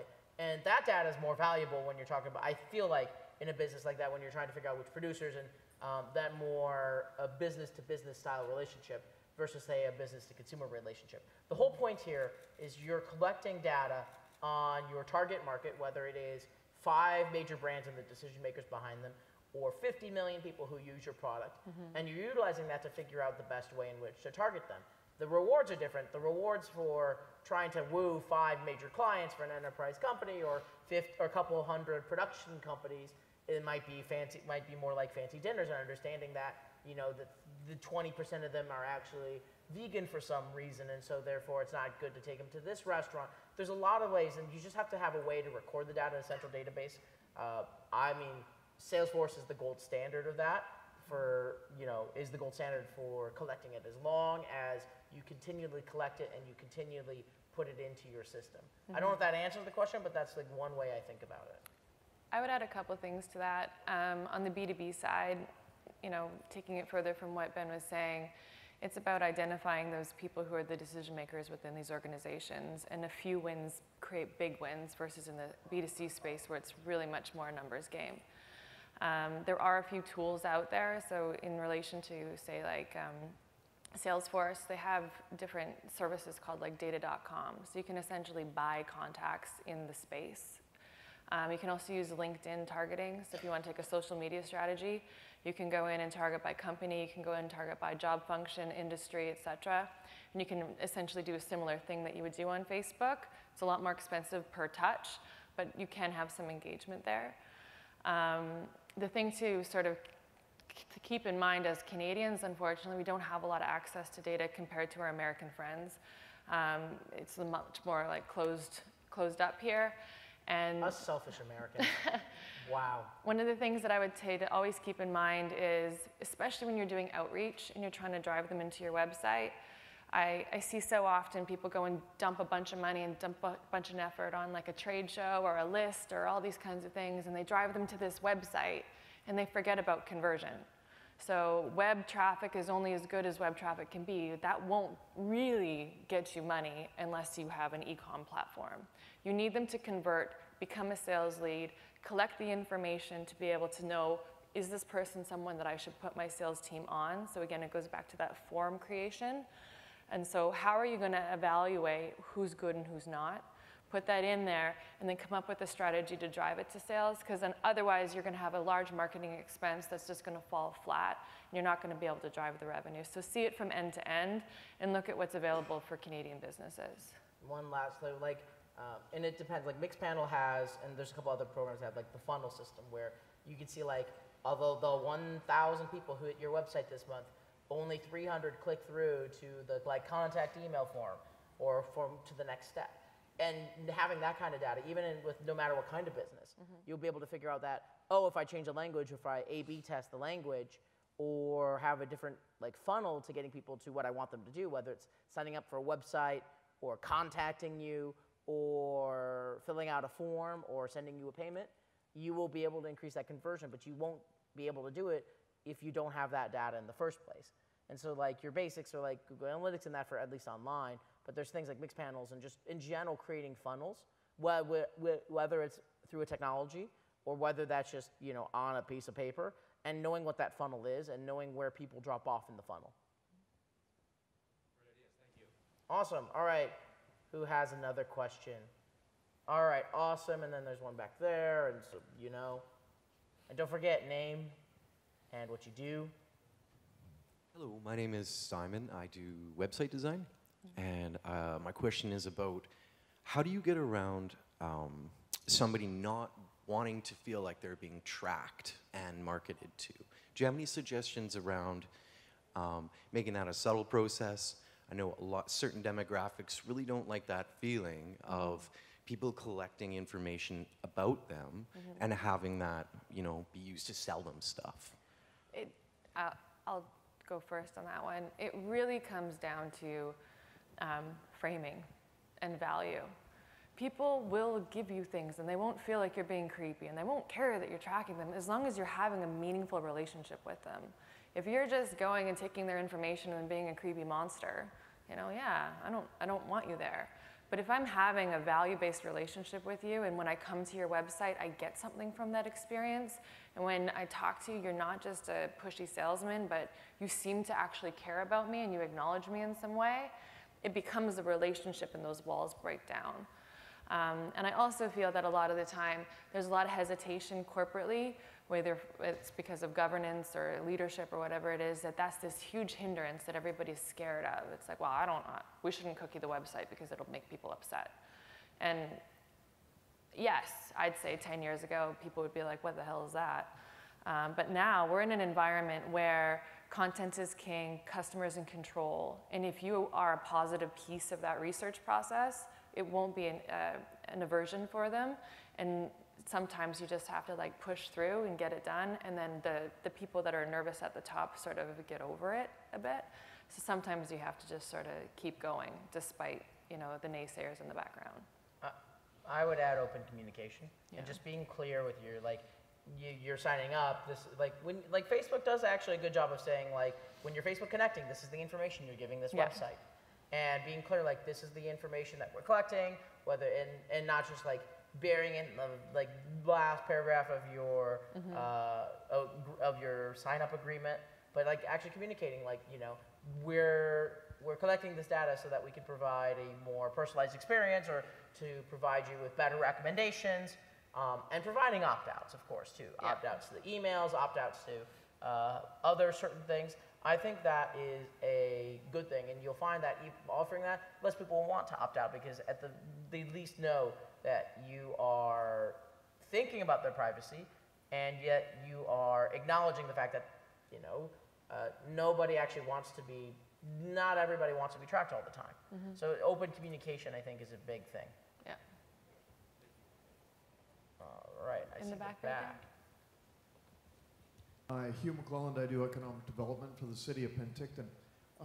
In relation to the acknowledgement portion of this, what's the importance of conferring a sense of privileged status on someone? Because I noticed in the 3 examples that you gave, it seemed that having privileged status seemed to be an important part of it. Is that a key factor?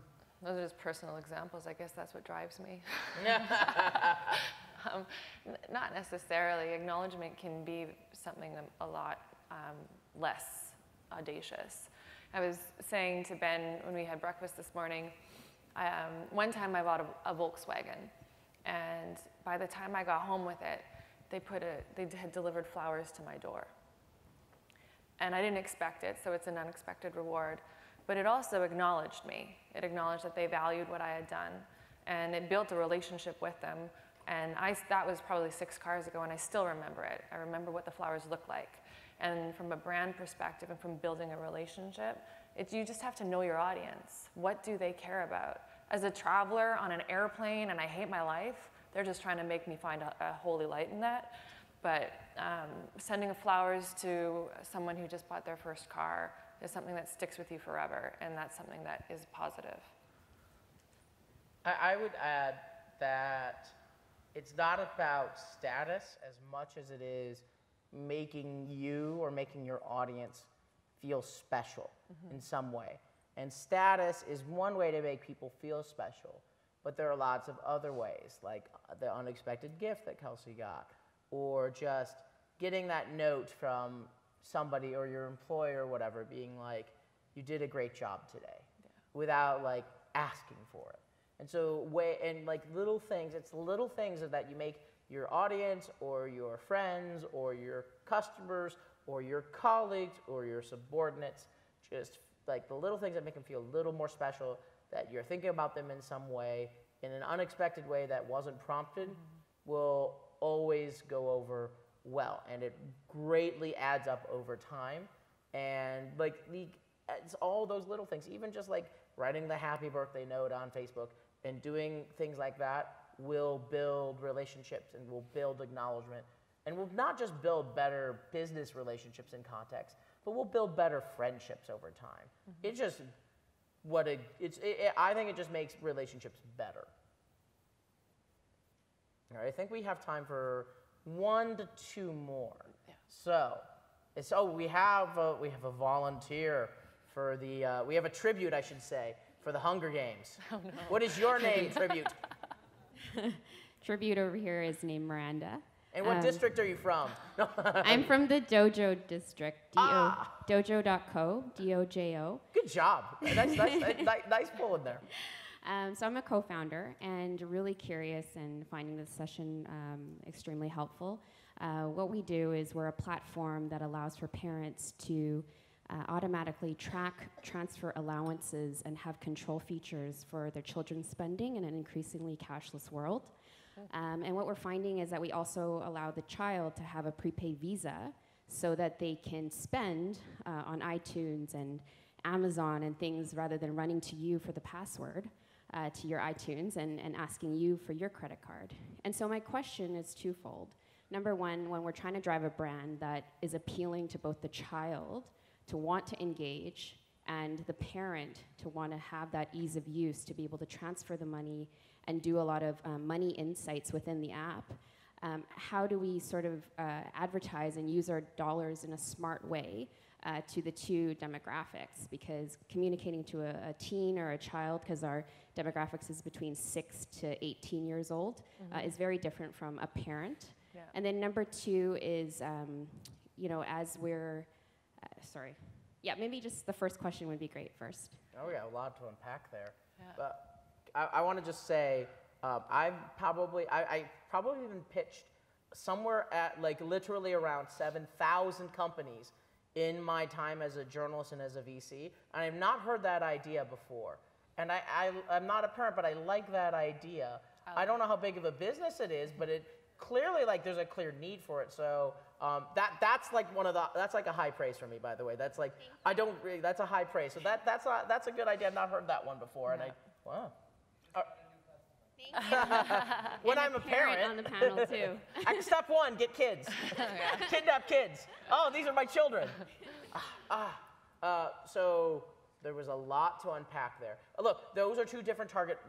I call it there's multiple sided markets. It's kind of like a two-sided market. And so some businesses have one-sided markets where there's only one type of customer. Some are two-sided markets where there's two types. Some are three-sided where there's three types. Like Facebook is technically a two-sided market where your customers are both the users and the brands that are advertising on the platform. You have a two-sided market where you need both the adults and the children. And the strategies for each are going to be different. And the marketing to each is going to have to be different because their frames of reference are different. And if you do find overlap in the data in which they both, like 89% of children and of the kids and adults love peanut butter for some reason, then peanut butter can be a thing used in your marketing for both. But you just need to collect enough data to know like what is create real user like profiles of each, like the very standard, like creating an avatar profile of who that common customer is. Her name is Jane and she is a 36-year-old mother of 3, and she really likes parks, and she's her hobby is gardening, and you get the idea. You're building a profile, and you're trying to understand that, and then you can kind of start to understand where the overlap is, and then how to market to each one. But they are such different things that in general, you're not going to be able to use the same things for them. The last thing I will note, though, is the more important one is the one who actually gives you the money. And it's not the kids. The kids don't give you the money. Right. I'd say in that as well. So if you're talking in your marketing strategy, there's multiple different things you need to consider. One is lead generation and awareness, and doing a targeted type of profiled Facebook campaign would probably work very well for you. In a situation where you have somebody signing up for something and you have data collection from day one, but you need them to have repeat purchase and keep coming back in order to continue to make revenue from them, you have to think about your retention strategy as well. So lead gen is one thing, retention is another. And your retention cycle, because it has repeat frequency, is a repeat cycle. You have the benefit of having information from day one at that early conversion point. And you have the ability to start to communicate with them, to initiate and drive them to that repeat cycle. So you have to not just think about how am I going to get more people to my app, because they're going to spend a lot of money there. But if you can think about, I'm going to do this and I'm going to put this much budget here, but this part is really where I'm going to make my money. These people who have taken that first step, who have signed up, and my job as a marketer is to keep them coming back, give them reasons why, incentivize that, educate, etc. That's where your money's going to happen. And then the third part of that is to create a value-driven relationship with that base to a point where that target market and that user market will become a word-of-mouth advocate market for you. You're dealing with mothers and children and teens. They're very social. They talk. People that are going to have a great experience are going to tell their friends. So having a referral and an advocacy strategy in there as well is really where you're going to make the biggest gains from an awareness and lead gen side once you really sort of mature the middle. Does that make sense? That's a really great point, because my second question, sorry, really quickly, was that if you only had $1,000 and you could either spend it on Facebook ads for lead gen, or if you could spend it on 100 customers and deposit $100 into each of those customers' accounts to make a difference in their lives, and they could tell those stories, which one would you bank on, right? And that's kind of the cusp of where we're at right now. Yeah, I'd probably try and find a way to do both, but really consider from a financial perspective and as a business perspective, where can you control it more, and how can you be more effective at driving to the bottom line. And it's probably a combination, but don't lose sight of the different sort of strategies that you need to have in play. Thank you. And just letting you know that there's also gamification and money lessons in there for the retention strategy. My last note to you, my content marketing to me is one of the strongest forms of marketing, in part because it's personal, it's acknowledgement, it's a form of marketing that does not cost a lot, where it was a combination, this is how we built our business, right? Where we own the largest publication in our space, and we did that by not just us writing really great articles on Medium and it's very easy to set up a publication and have articles go viral, and not just on the topic of your business, but on topics that are related to the business, how much of an allowance should you give, or what are the things that kids should, 101, a guide for what kids should and shouldn't buy with allowances, and how to teach them responsible spending. And the more content marketing, these are the search terms people are going for. These are the things that they're looking for on Medium and the things they're looking for online. The more content that you can create and that you can get your best customers and your evangelists and to other people to contribute, the better. And Medium is I love Medium for doing that because it allows you to let contributors do it. But content marketing is by far the most cost-effective, far more cost-effective than $1,000 in Facebook ads. Absolutely. Okay, my job is to keep this on time, so thank you for those expanded questions and awesome answers. I just want to add a couple of things. First of all, these tools and techniques are available to going concern businesses, startups, and I think it's an interesting time because we're either utilizing these tools and techniques or they're going to be utilized maybe not necessarily against us, but it's going to be happening. So it's a fascinating period of time where we're seeing a lot of sophistication in this science, and you guys are probably well versed in this developing psychometrics definition that's happening. But if you want a really scary article, check out Motherboard and some psychometrics that they used with Facebook to influence what happened in November south of the border. It's a fascinating and scary article. So just with that With that said, I just want to mention that this session in this room is going to continue with the theme, and this afternoon we have some awesome speakers dealing with how to sell to the bigger fish, the bigger enterprise customers, and an entrepreneurial's journey. So we've got speakers from Vancity, BDC, Traction on Demand, and Wattpad. So with that said, I just want to put a little plug for our lunch sponsor, PricewaterhouseCoopers, I believe. And lunch is served throughout the venue like yesterday. Awesome. Oh, so thank you. No. Okay. Last plug. Come for the closing keynote. Tell all your friends to come. I'm going to put on a show. Excellent. So let's, big shout out for Ben and Kelsey.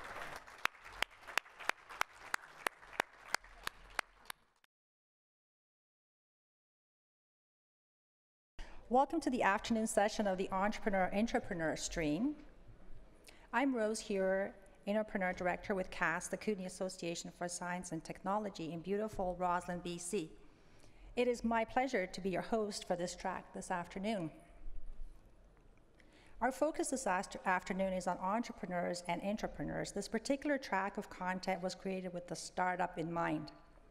This morning we heard from serial entrepreneur Shannon Susko and Ben Parr, former editor of Mashable and author of Captivology, with Kelsey, Breckey, co-founder of Makers Consulting Group, a technology utilization consulting firm specializing in the areas of data technology and business transformation. If you missed those, all sessions will be available online in the BCTECH Summit video library. We'll share more about where to find those in post-event communications, so look out for them. Please check in to the session on the BCTECH Summit mobile app, pin 4884. It helps us track our audiences and sessions. And some of our presenters may ask you to provide feedback or questions through the app. We've got a couple of globally recognized entrepreneurs here to share their infinite wisdom with us, and some experts with us to talk about money. If you're an entrepreneur, aren't we all just one great idea away from being an entrepreneur? You will get useful information you can apply to your business. And if you're from the corporate side, you'll find out how to make your business more entrepreneurial. First up, a session aptly named, Said the Whale Selling to the Big Fish. We have two speakers, Greg Malpass, the CEO of Traction on Demand, a Vancouver tech success story, and the woman who will tell us how to sell to government, Brooke Hayes, Executive Director, Procurement Transformation. We'll hear from each of them, and then we will open up questions to the audience. First up, a Nelson, BC native and now CEO of the BC's fastest growing companies, Greg was recently named 2016 BC CEO of the Year by Business in Vancouver, and Traction on Demand ranked 6th best place to work in Canada. Pretty awesome. Greg, please come to tell us about Traction and how you're selling to the big fish.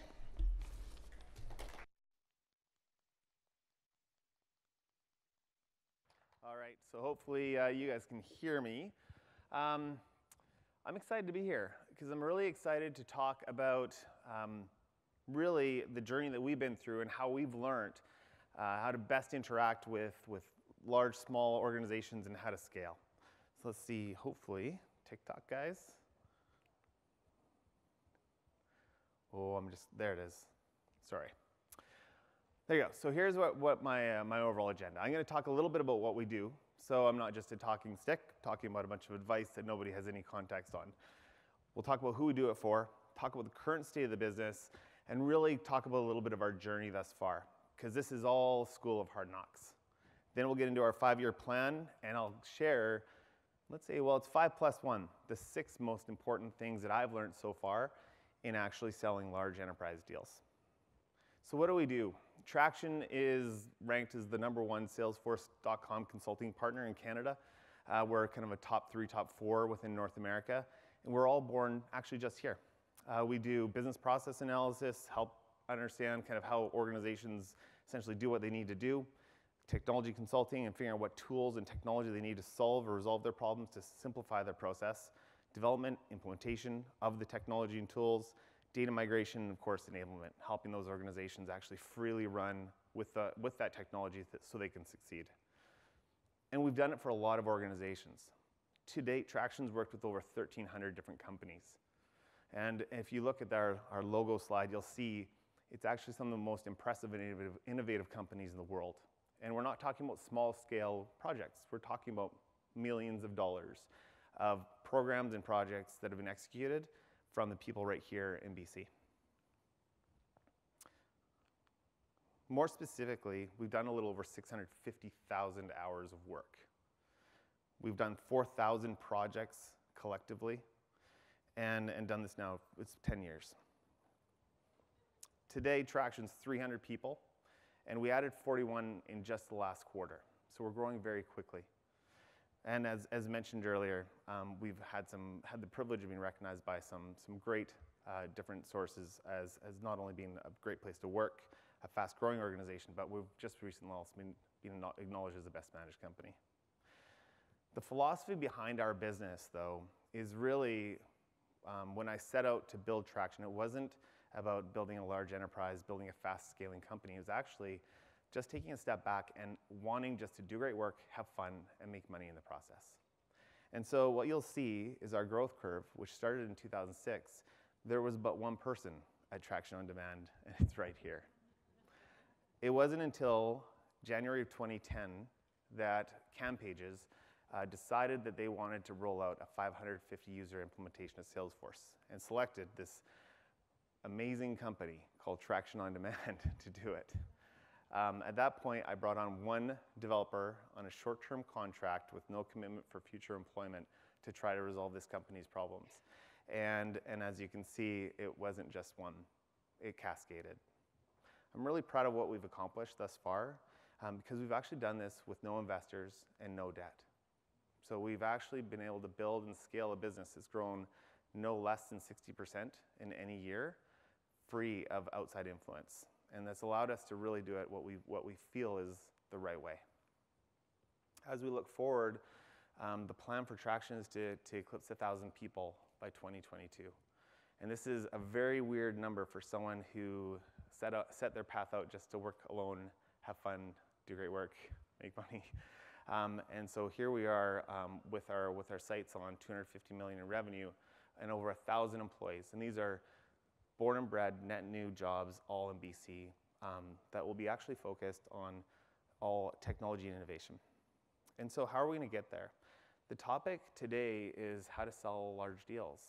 And as you can imagine, when we first started, we were selling $10,000 deals, $5,000 deals, 50, 100, and all the way up to the largest transaction we've ever done is 14 million. And so there's a pretty massive range. And as you can see here, this is a quick extract of, in the last little while, since Q1 14, these are all the deals that we've done that have been over $500,000. And so I think the first thing I want to make sure I articulate really carefully to you guys is we're about a $40 million run rate business right now. We'll grow about 50% in the next 12 months. It's not just about big deals. Big deals are risky. They take a lot of time and a lot of effort, and it's all about having them as part of a balanced portfolio. Certainly, they're necessary. So more and more, we're moving into deals that are in the $1.5 to $2 million range, but we do that very precariously, very carefully, making sure that we really, truly understand our customers so we don't create exposure for the business and the employment of my team. And so what are our learnings? Just before I flip into them, we're not perfect. We've never claimed to be perfect. We make mistakes, and we learn from them. The learnings are, of course, born from almost as many failures as successes, to be clear. And I'll make sure my slides are available later. So the first concept to think about when you're thinking about engaging in selling larger enterprise deals is don't forget about people. People buy and companies pay. What are you really trying to do is you're trying to help an individual succeed in their role and function within that company. And usually it's more than one. There's multiple stakeholders. So a clear understanding of what the personal wins are of the individuals that you're servicing is incredibly important. The other thing is not to wrap them into your risk. So how do you de-risk this opportunity for them? How do you make sure there's total transparency all along the way? And how do you make sure you have that connection with them to have the tough conversations early so they trust you? And that is the number one first thing to focus on. The next thing is one bite at a time. It's very rare that you'll walk into an organization that you've never done business with and they're going to transact $1 million, $2 million, or $14 million. They want to try you. They want to see how things work, how you interact together, and also you need the ability to adapt to them to a certain extent. So this is the beginning of a relationship, and all great relationships starts with dates. There is the occasional Vegas visit, but we all know how those typically turn out. The next thing, and it's amazing I would indicate this, but it's always ask. So seldom do people ask for the deal or ask for the opportunity. And so the biggest thing is, even if you hear a no, maybe you're trying to transact on a particular program, broader initiative, the other thing is to also ask what else there is and show that demonstrated interest in working with the people within that company.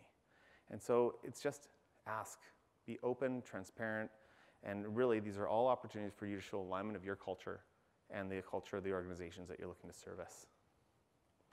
Key concept 4, I should say, is embrace your differences.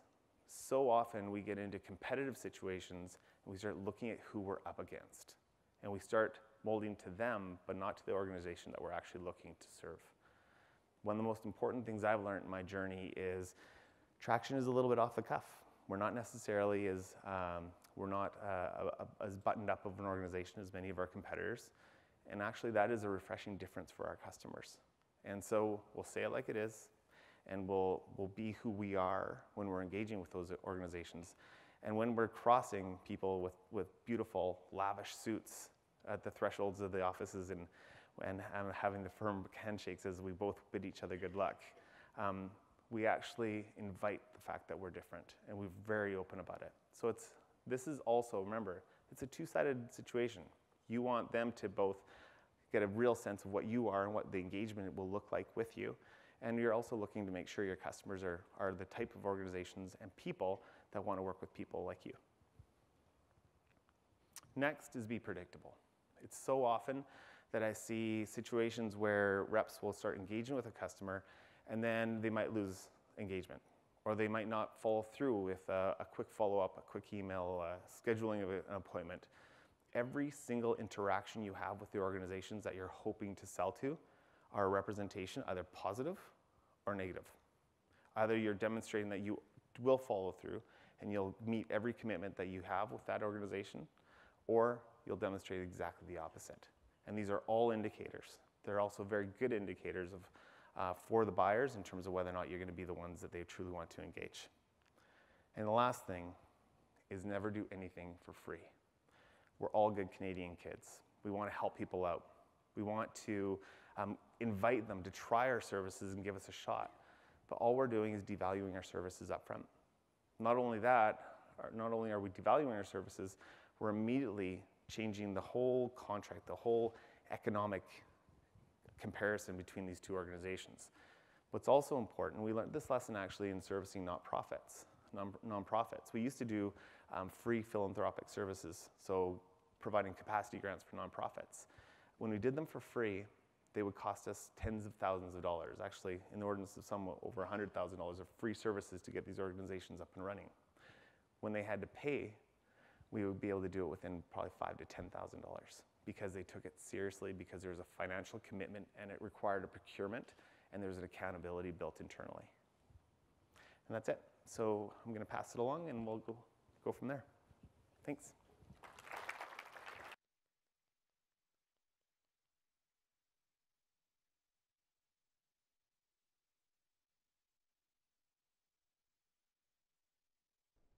Can't hear myself. Customers take on all shapes and forms. Our government is a buyer of tech. They are a big customer and buy a lot.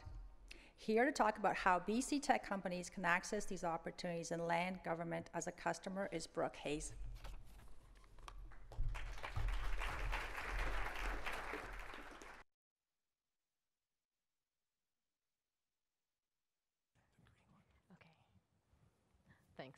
I found out it's the green one. That's good to know. All right, so hi everyone. Thank you, Rose, for the introduction, and thank you all for joining today for a conversation about winning your first contract with government. And I think it's important as you're considering winning a contract with government that we recognize that winning a contract with government can be an important first step for taking your company to a broader audience, potentially even globally. So this is the kind of presentation that typically generates more questions than answers, and I look forward to the questions that you might have towards the end of the conversation. So I'm just going to provide a very quick overview of some of the key questions that we tend to hear from companies who are looking to sell to government. The first one we often get is, who do I talk to? It's a pretty fair comment, it's a pretty fair question, and it's a question that we sometimes have to answer with, it depends. It depends.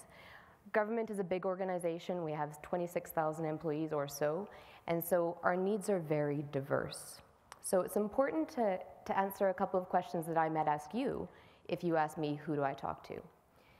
If you're a company looking to bring your solution to government, one of the first questions I would ask you is, what government problem are you trying to solve? What is the benefit that you think government will receive from offering this service? What's the solution? It's an important question to help us understand who might be a potential buyer of your service. The second question I might ask is, what kind of contract you're interested in? Are you sort of a one-person company looking for that small $5,000, $10,000 contract? Or are you looking to be a subcontractor to a major deal, or to have a $100 million contract that your company can provide? That will help us get you closer to the person you might want to talk to. So while there might not be a single sort of list of everyone you can talk to, there are some places you can go to get information about who to talk to. So I'm going to cover a couple of those now. The first answer to the question, who do I talk to, is usually BCBid. And those of you that have been around government procurement for a while will be well familiar with this site. It's the site where government posts live contract opportunities and areas where we actually want to have a conversation with vendors about specific opportunities. So there are actually about 450 different organizations that post opportunities on this site.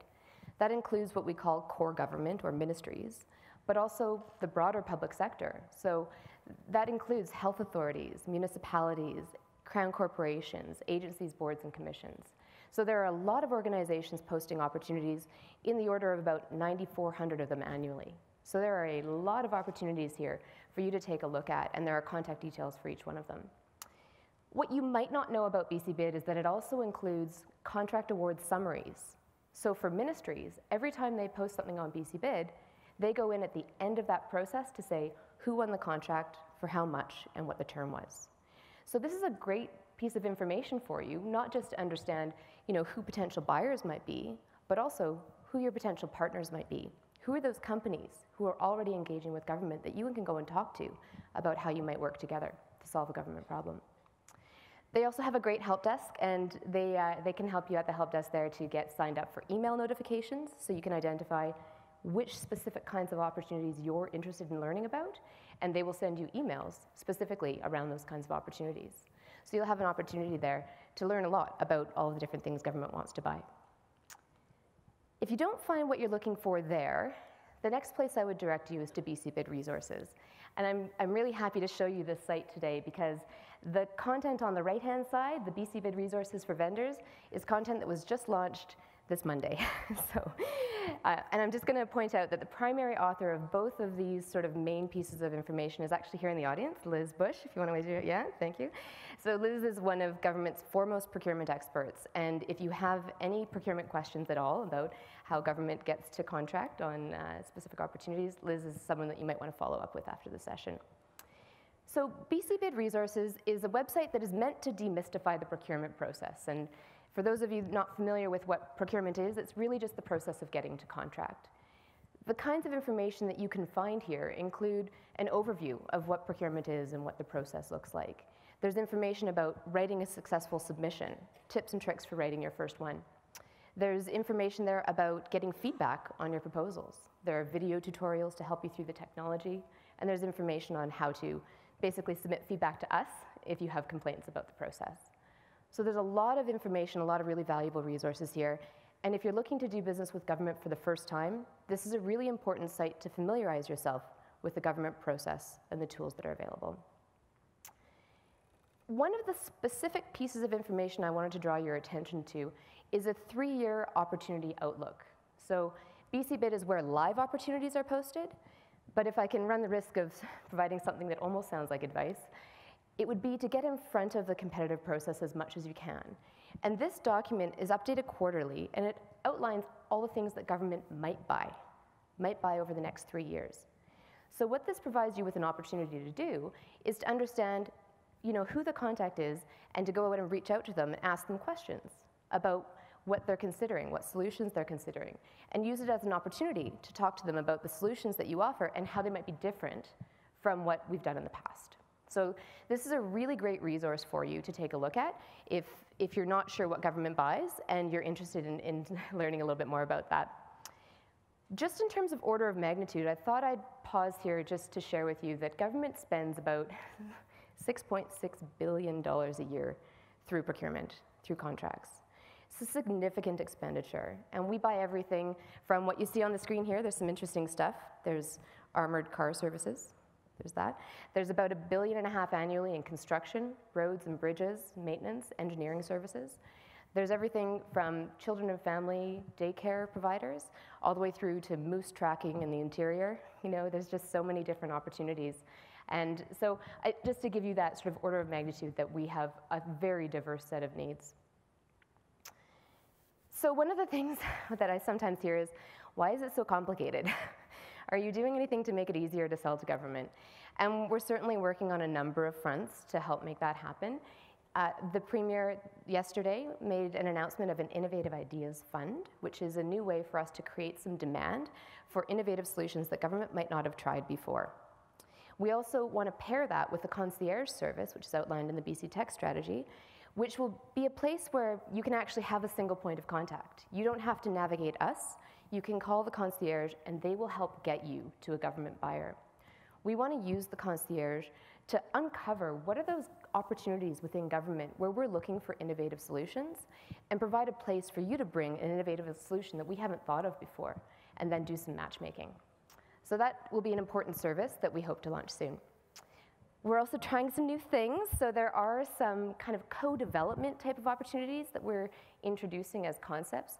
So instead of having to respond to a 250-page request for proposals document as your first interaction with government, we're trying the Startup in Residence pilot, and Sue Wheatley is here in the crowd today if you have any questions about that project, and the Developers Exchange. I'm not sure if Peter Watkins is here, or his team, no.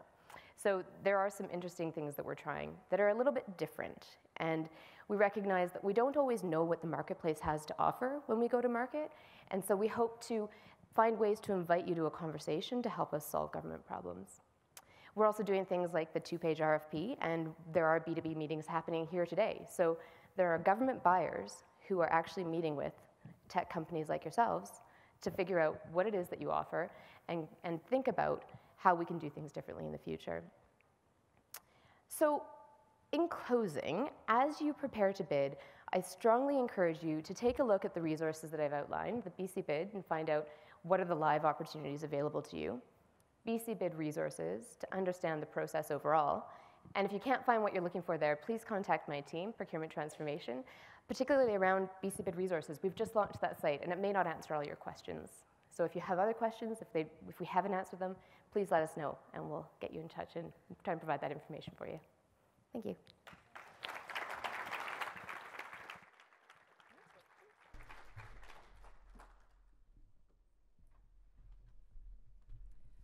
Thank you, Greg. Thank you, Brooke. We have some time now to open up to the audience if you have any questions and to talk about selling to the big fish.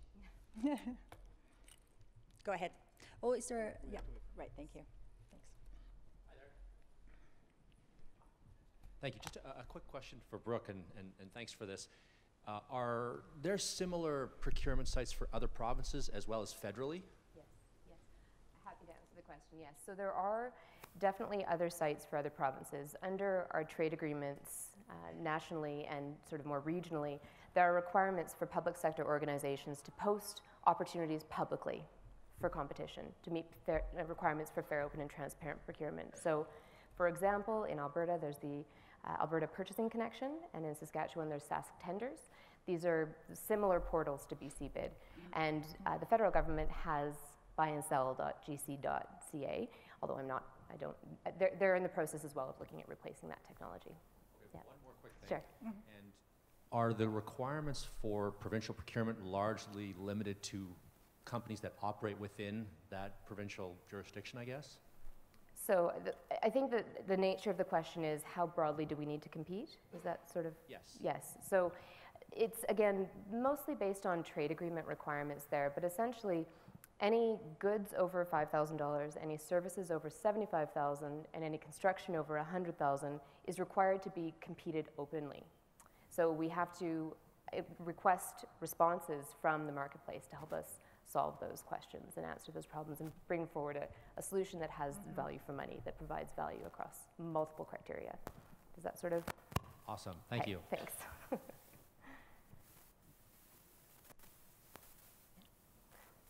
Any other questions? Easy crowd. This is an easy crowd. This is such an easy crowd. Go ahead. Yes, please go ahead. Yeah, all right. There's a question in the front here. Two. Yeah.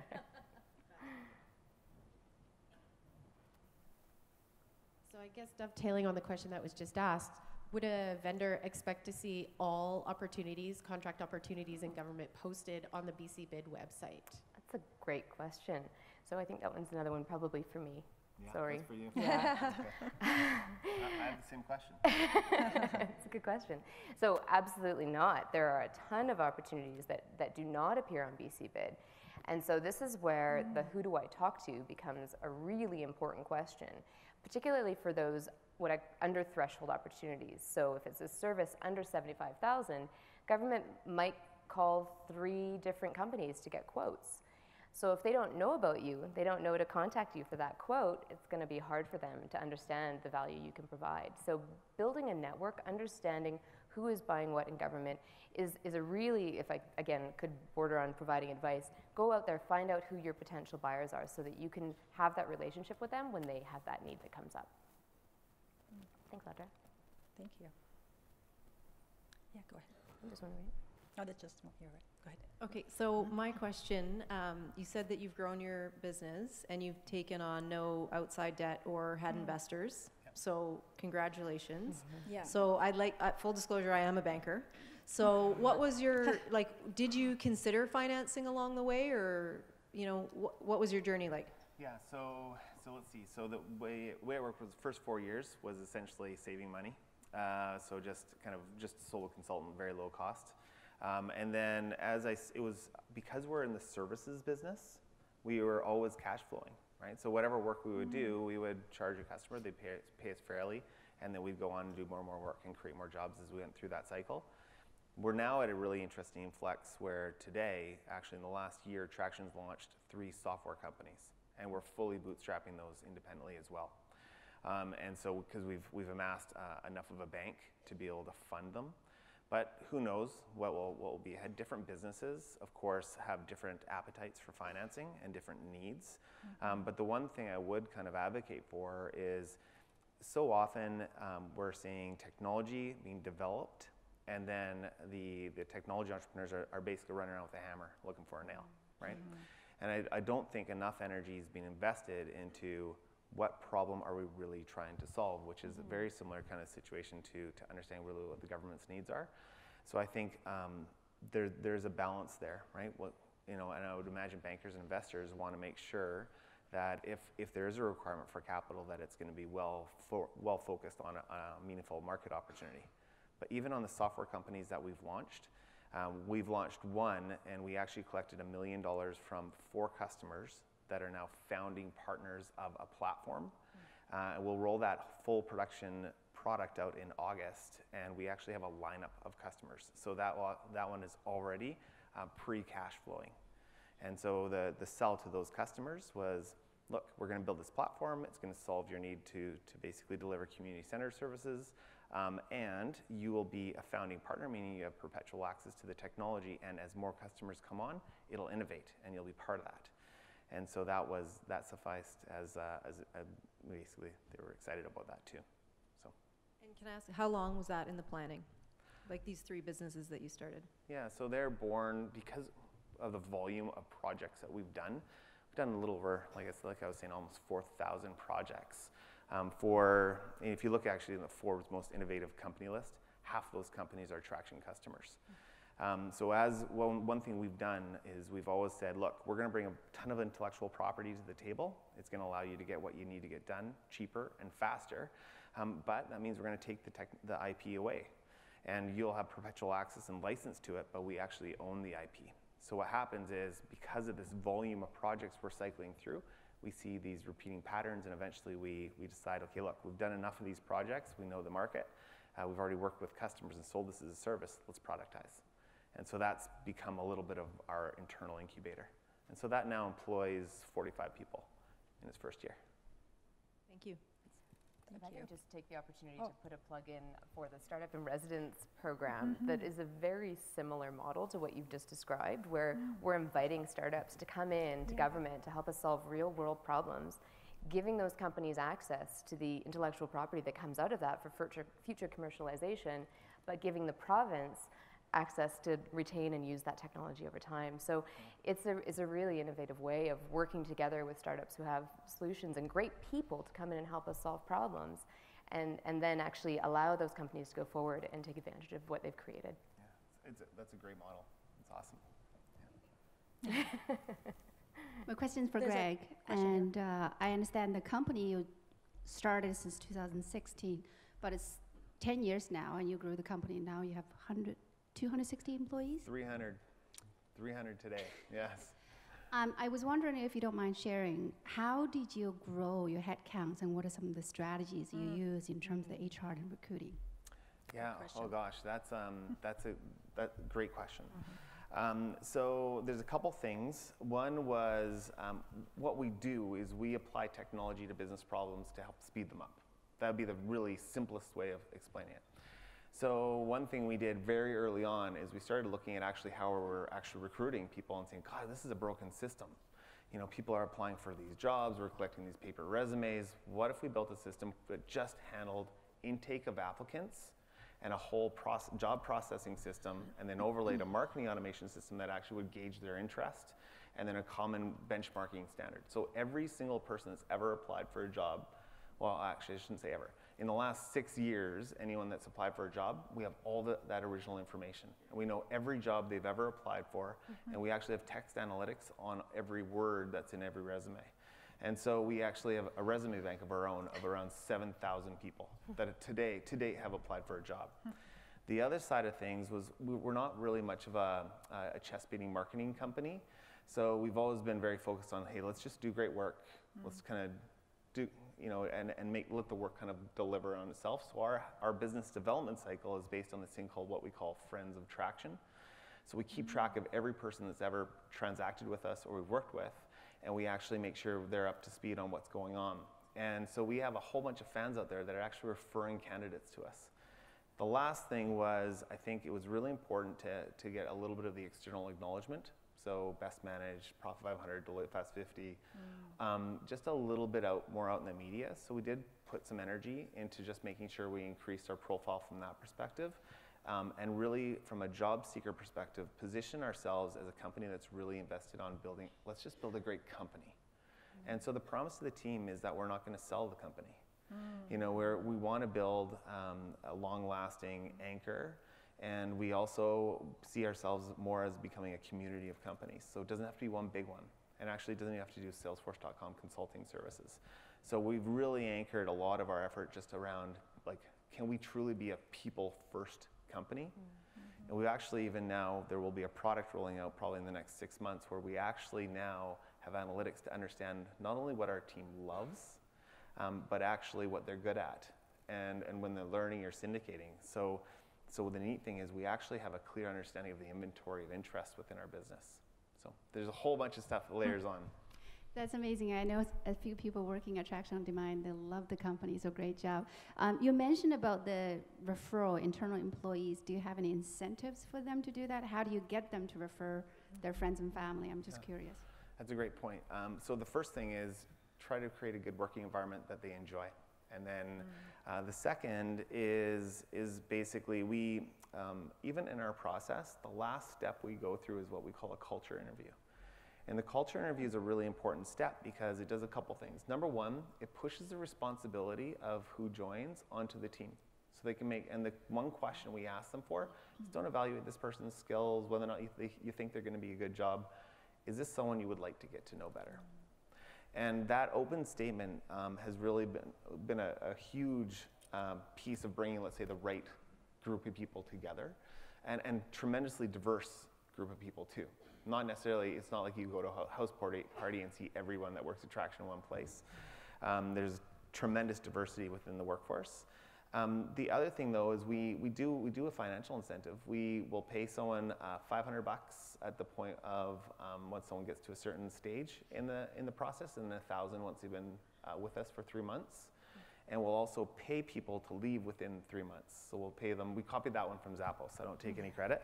So we'll pay them a couple $1,000 at any point to leave within the first 2 months. And so I'm a big fan of building processes that are kind of push and pull and really push the onus not to decision makers, but to the team. And so there's a lot of self-selection in there. Thank you so much. Yeah, no worries. Great. Thank you.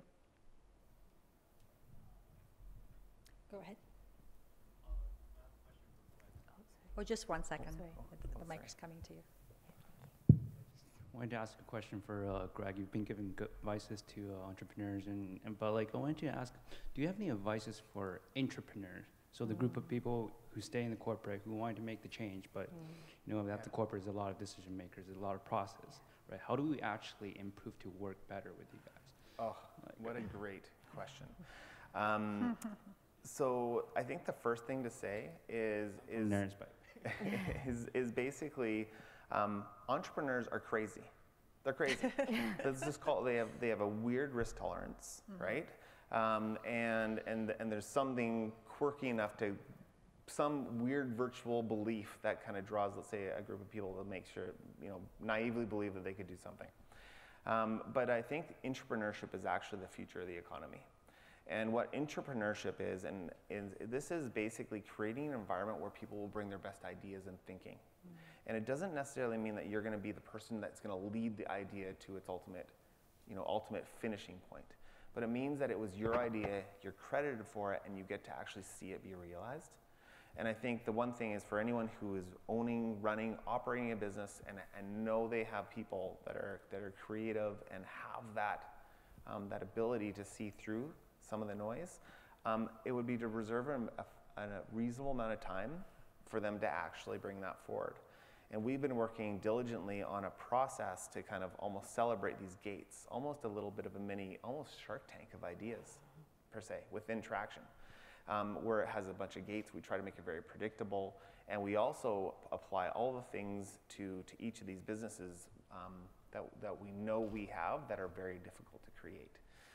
The other thing, though, is I think, you know, and this is the tough thing around outside money and third-party investors, because there's a bunch of promises outside the organization that are being made, and it's hard to keep those people plugged into, you know, where else the organization could go, and a lot of wrong turns can be made, or maybe no turns can be made, which could lead to an ultimate not great thing. So I think the other one is creating a really open community of collaborating, talking about this stuff, adding research into it. So there's a lot that layers in, but hopefully that starts to answer your question. Yeah, answers perfectly. Thanks. Great. We have a question right here. Hi, this is a question for Greg as well. I fall in the category of crazy entrepreneur, but I'm pretty new at it. You hear a lot of scare stories with people working with or selling to big fish, in terms of where the person sells their solution and then the big company can just run with it without the entrepreneur. How do you balance transparency with kind of protecting your idea, I guess? Yeah. So we now live in a world of, let's call it just the agile enterprise, right? Speed is better than anything. We used to come from a place where we would spend a ton of time to build something really, like we were craftspeople. We would build something great and it would last for a long time.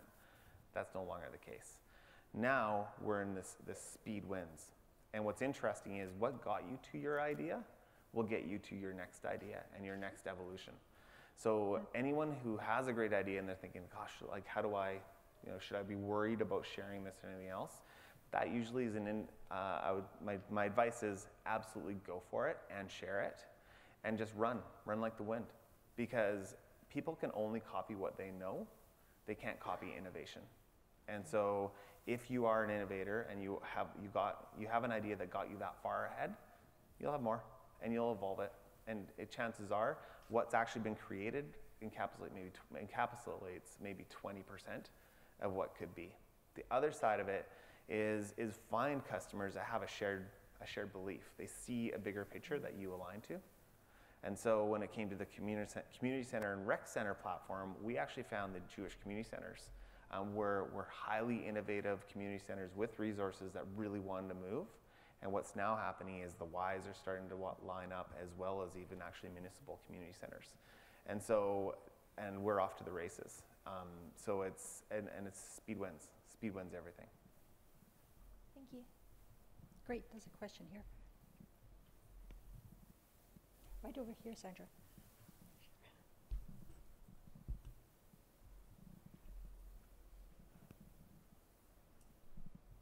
Hi, this question is for Greg as well.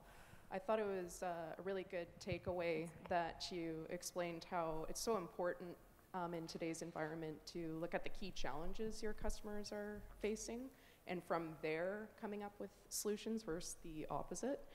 Yeah. And I'm just curious, looking at some of the organizations you work with right now, where do you see currently some major challenges within their businesses, as well as maybe some foreseeable future areas? And I'm sure that's how your 3 product lines are stemming, but yep. If you could share that would be great.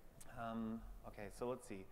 I would say, if you look at the diversity of that, the NASCAR slide, it's crazy. We actually went through an exercise to try to figure out, like, okay, wait a second, what verticals, size of business, where should traction focus more? Because we're actually turning away almost as much business as we're closing now. And what we found, and I did a board presentation, it was, we're really, really good at working with smart, fair, kind people. That's it. So there's no, and sometimes some of those people show up in different types of verticals. So technology would be a vertical where that does draw certain individuals there, but there's no order to it. To answer your question in terms of like where the real common challenges, what we're seeing is there's tremendous breakdown in departments between companies, right? So we need to figure out how to operate as a single system. But it doesn't mean a single system. Like it shouldn't be one platform. And so I think the biggest thing that we need to all focus on as organizations is really a common understanding of throughput. And how do we actually have a common analytical understanding of how we're moving something that's raw to something that's finished? And then how do we actually build a culture within our organizations to actually do quick staccato improvements of each of those bottlenecks and then move on to the next? And the real catch on that is, it's no surprise, but it's actually change. It's change management, and it's also, you'll run into, let's say, that developer who built that system 5 or 10 years ago, and they're like, well, what am I now? Am I useless? And it's like, no, the system is useless. You're amazing, and we need you to help us make the new system.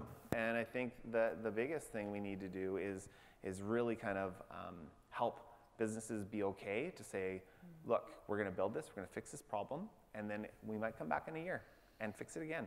And that's okay, because we didn't spend $20 million fixing it, we spent $100,000 fixing it.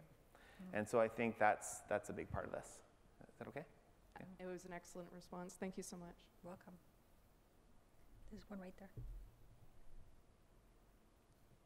For Brooke, is there consideration given for things like diversity on the board or in the staff, or sourcing locally, ethically, things like that in the bid process? Yeah, no, great question. So there are a number of guidelines that are available for public sector buyers to help them make decisions that are not just based on price. So when they're looking at solutions, to help them consider things like diversity, like sort of social enterprise type of considerations, green, environmental considerations.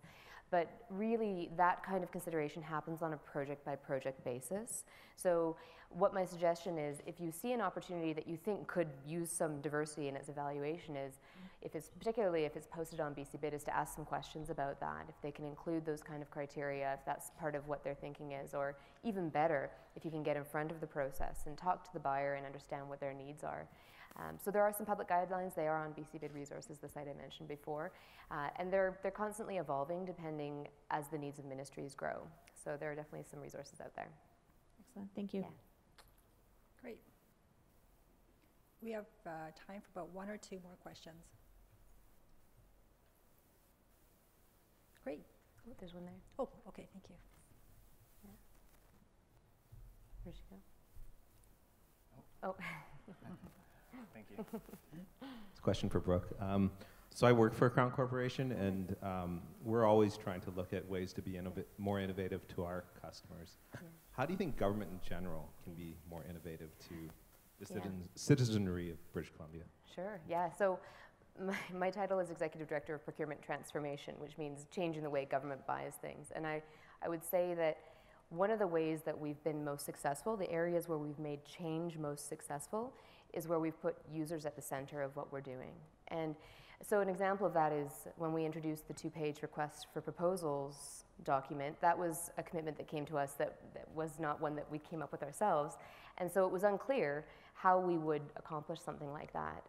And so in order to actually understand what the current challenges were with the current situation, we had to go and talk to vendors to understand, you know, where did this priority come from? Help us understand what your needs are. And as well, go to buyers, to internal buyers, and say, what's your experience with the template? What are the parts that are working and not working? To really understand what was core, what was foundational, and what were the things that maybe were designed with an original purpose that was no longer relevant. So through that process, we were really able to focus on what the needs of the users were and incorporate that into the design, and then go back and retest that. Again, once we had a concept, once we had a product, and continually evolving it. Being humble enough to know that we weren't going to get it right the first time, that helped us a lot. And approaching our conversations with vendors and with buyers saying that we didn't know the answers, we didn't have all of the solutions, and we needed their help. That was a really great way to get some support and to really bring some of the, you know, diversity of ideas to our project. Great. Go ahead. Did you have a question? Oh, okay. Great. I think we're good. Thank you so much, Greg and Brooke. Really, really appreciate it. Thank you so much.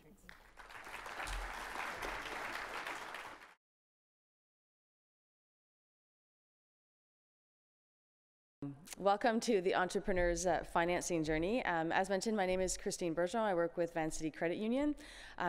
Previous to my current role, I also led business banking at Vancity. I'm a former hedge fund manager and former venture capitalist. For those of you who don't know Vancity, we're Canada's largest community-based credit union. We're focused on 3 key pillars: environmental sustainability, social justice, and cooperative principles. We've got about 25 billion in assets, over 500,000 members. And as a values-based financial institution, we're really focused on planet, people, and profit. So we're rooted here in BC. Very excited to have the panel here today. We very much believe that small business, tech business, startup businesses are really at the core of a healthy community. So I'm delighted to be here. I understand how important it is to really find the right money at the right time as you build out your company. So we've got a terrific panel with us today. They bring a variety of perspectives, both in their current roles and also, I know in some cases, from previous experiences. So I hope you'll find their perspective very real and unbiased to a certain extent. I was sort of joking earlier with Greg, thinking maybe he should stay on for this next panel to sort of bring that perspective of when not to look for financing, because I thought he did a really great job. So as mentioned, we've got Rosanne Hoeher, Maria Pacella, and Alan Lau. So before I ask each panelist for a quick intro, it'd be great just to have a quick sense of who's in the room. So we'll do it non-tech, so if you can just raise your hand, who is an entrepreneur at the moment, who's in it at the moment? Okay, good crowd of entrepreneurs. Who wants to be an entrepreneur, maybe has an idea but hasn't started anything yet? Couple. Who's an investor? Couple. Who's a crowdfunder? Anybody crowdfunded? And who's a lender? Okay, so pretty much all entrepreneurs, so that's great. Gives you a sense. All right, so now on to our panelists. If you could maybe give us a couple of minutes on who you are, what you do, and what you've done in your career that would be relevant to today's topic. So Rosanne, do you want to start? Sure. Start with you. So my name's Rosanne Hoeher. I've been with BDC, the Business Development Bank of Canada, for about 10 years, worked in various roles. Prior to banking, I worked in operations management, Labatt Breweries, catering company, so managing people, dealing with budgets. At BDC, worked with lots of tech entrepreneurs, all entrepreneurs really, hundreds over the years, and delighted to be here and happy to answer any of your questions. Hi, my name is Alan Lau. I'm a serial entrepreneur. I started 3 companies. I'm crazy enough to do that because I'm unemployable. Currently, I'm the CEO and co-founder of Wattpad, which I started exactly 10 years ago. Wattpad is a global entertainment company with over 50 million monthly users, and we have an app that lets people discover and share stories from science fiction to romance to fan fiction and everything in between.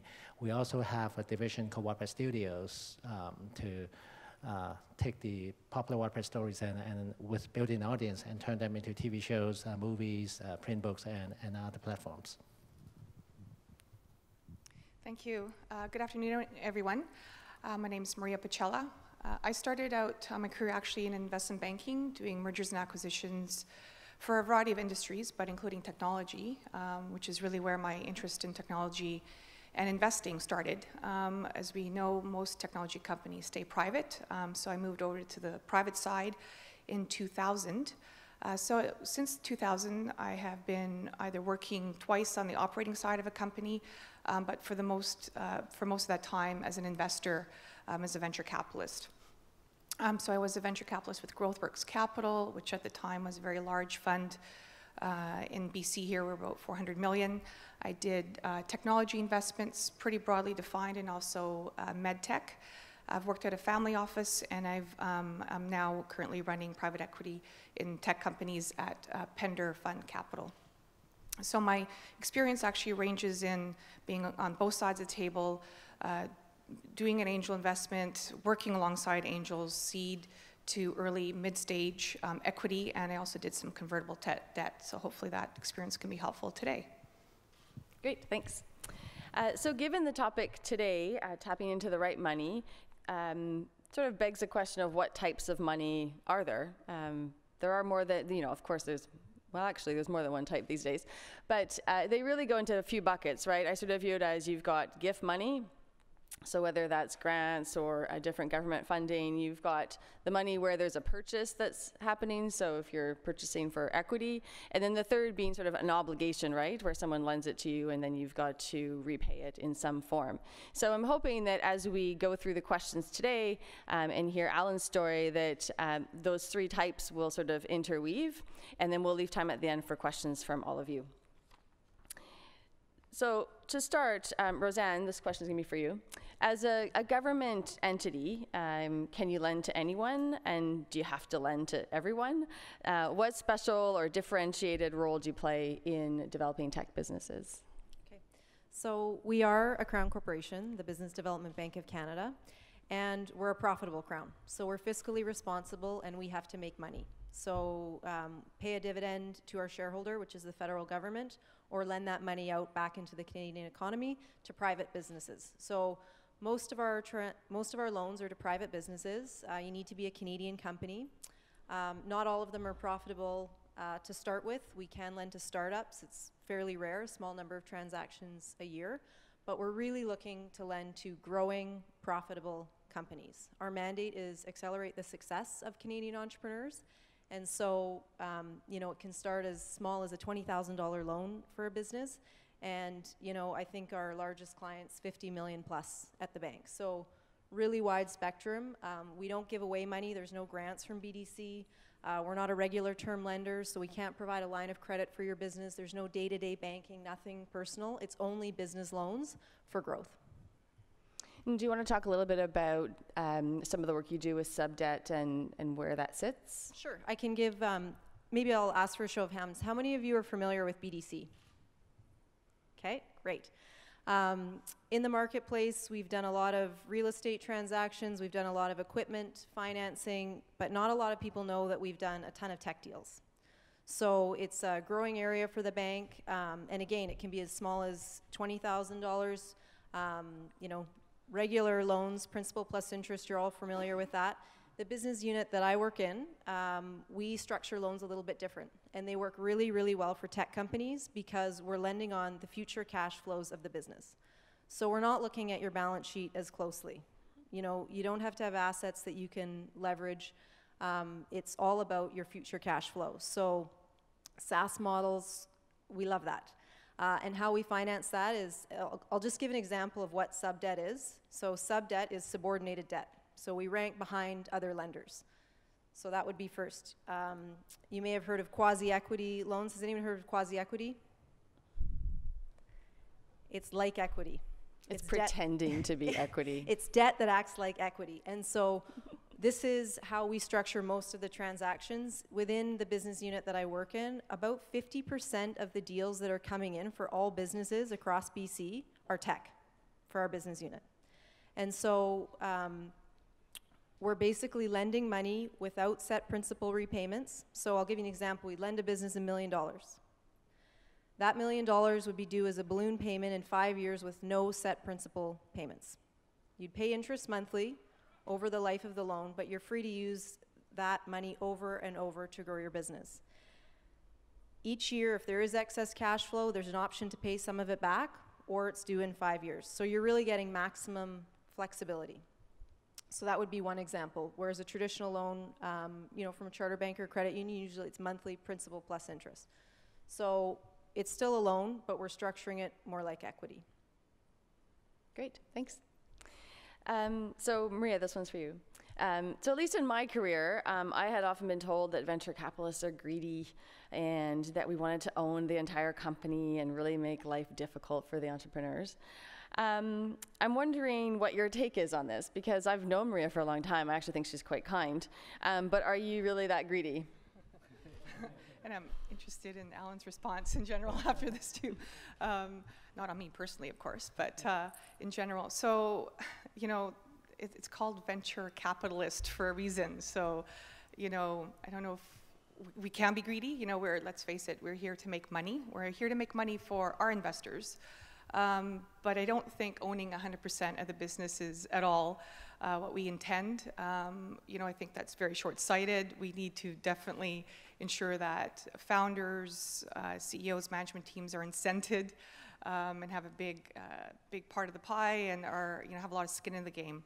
I think if it's a situation where the company does end up being owned by the investors, it's not a good situation, and the pie has gotten smaller. So actually, on that note, maybe I thought it would be good to walk through a venture fund math model, so entrepreneurs understand sort of how our business works and how we think through things, and it's tied to our ownership levels. So if we take an example of a $100 million venture fund, typically 10-year term, there's kind of standard fees associated with that.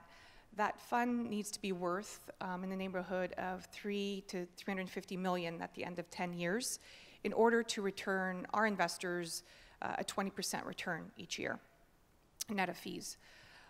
So if we think, you know, take an average of ownership across the board, 15% of all of our companies, that means that that fund needs to achieve somewhere in the neighborhood of $2 to $2.5 billion worth of exits over that 10-year period. So that's, you know, that's substantial. And to put into some context, the M&A, the size of the Canadian venture-backed tech M&A market for the last 10 years has been about $15 billion. So this one fund I was talking about would be a big part, would have had to participate in a lot of those exits over the last 10 years. So definitely doable, but, hard. And always, and why venture capitalists are always wanting you to strive for the billion-dollar story. And just to give you some global context, maybe a bit of a reality check, in terms of how hard it is to achieve those numbers, according to CB Insights, the 54% of global tech M&A last year was transactions under 50 million. Only 4% were over $1 billion. So, still far and few between. The snaps don't happen that often, but that's sort of the math that we're thinking about. So is it fair to say it's probably not the right fit for all companies? That's correct. Sorry, that's a leading question. Yeah. So, for a bunch of reasons, venture is not for everyone. It does, besides giving up the actual ownership amount, which per fund could be somewhere between 15 and 20% usually, there's a lot of rights and privileges that are also associated with those shares, and it does ultimately mean giving up control. And I'll get into a bit later, what you need to look for, I think, in a potential investor. And I think it's dependent on the nature of your business. I think Alan will talk about that.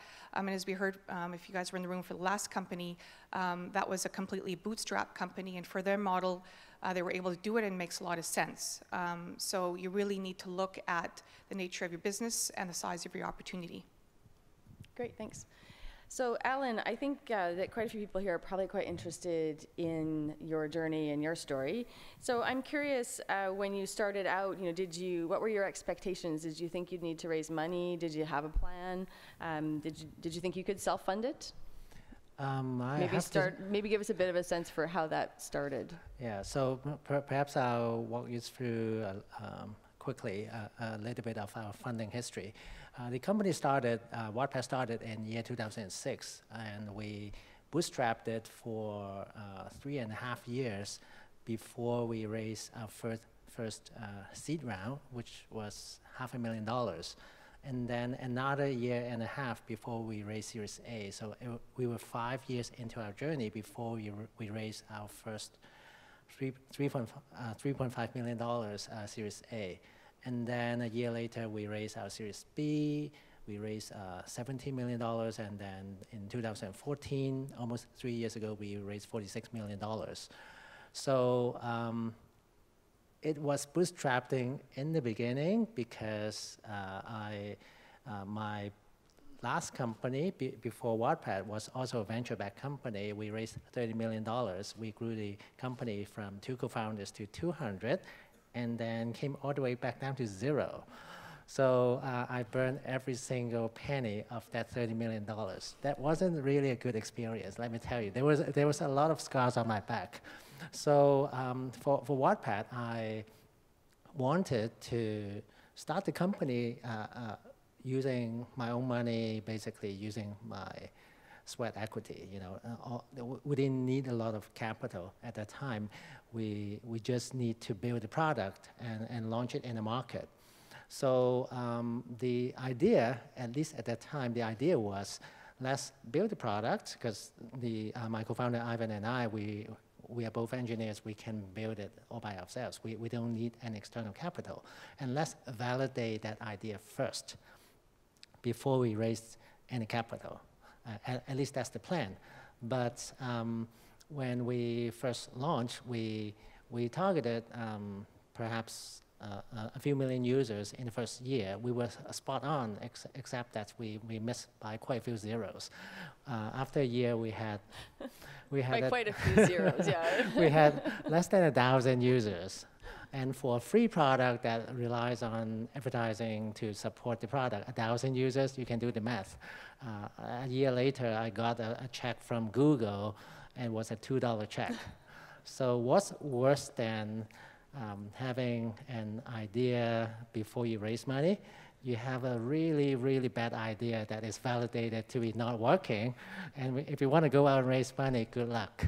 right? So that's why we bootstrapped it for 3 years. And what we didn't realize at that time was, for consumer product like Wattpad, there might be companies like YouTube that would take off in day one, but those are once in a decade kind of company. You cannot expect you win a lottery like that. For most companies, it may take a little bit of time to build a user base, and that's what I didn't realize at that time. So that's why we continue to bootstrap the company. I was doing consulting on the side. We were doing a million things to extend our runway and keep the lights on until 3 years later, we had close to 1 million users. That's when we were able to raise a seed round of funding. And so did you ever think of approaching a BDC equivalent, if not BDC, but like I'm curious, Rosanne, if he had come to you in those first 3 years, what advice would you have given him? Would you have said, keep going and improve the model, or would there have been some other ways to help him grow? Yeah, so at BDC, when we're looking to make an investment or speaking with entrepreneurs, we're looking at a handful of things. So first of all, we'd want to see what was his background in management. So he had done it before. What was his track record like? You know, if there was a failure, why was there a failure? Who else was on the team with him? What's the depth within the management team?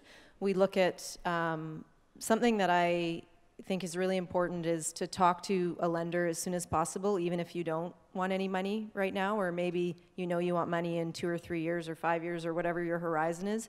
Maybe even if you have decided you never want debt.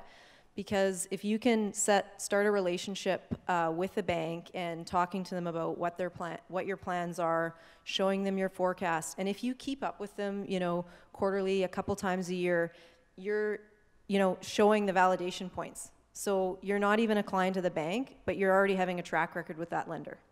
So I think that's really key. And if there were challenges along the way and you didn't meet that forecast and you got the $2 check from Google, well, you knew where your mistakes are. And if you can say, this is where I went wrong, this is what I should have done, this is what I'm going to do next time. Like if you have awareness of that, that's really, really going to help. So it's not to say that in this case, I don't know, right? If within 18 months, I would say new businesses, even if there are some losses, the bank sometimes can do loans, again, based on your experience and, you know, where the company is going. But in most cases, you know, our mandate is really to help profitable growing companies. So if you're not profitable yet, the chances of getting a loan, it's too early. It's too early for a lender to make a loan. That's when you're into the friends, family, and fools investing. So I'm not sure if we would have at that point. Do you want to add something there? Yeah. I guess in our case, it's a little bit unusual because for Wattpad, we had to build a user base without any revenue and let alone profits for an extended period of time.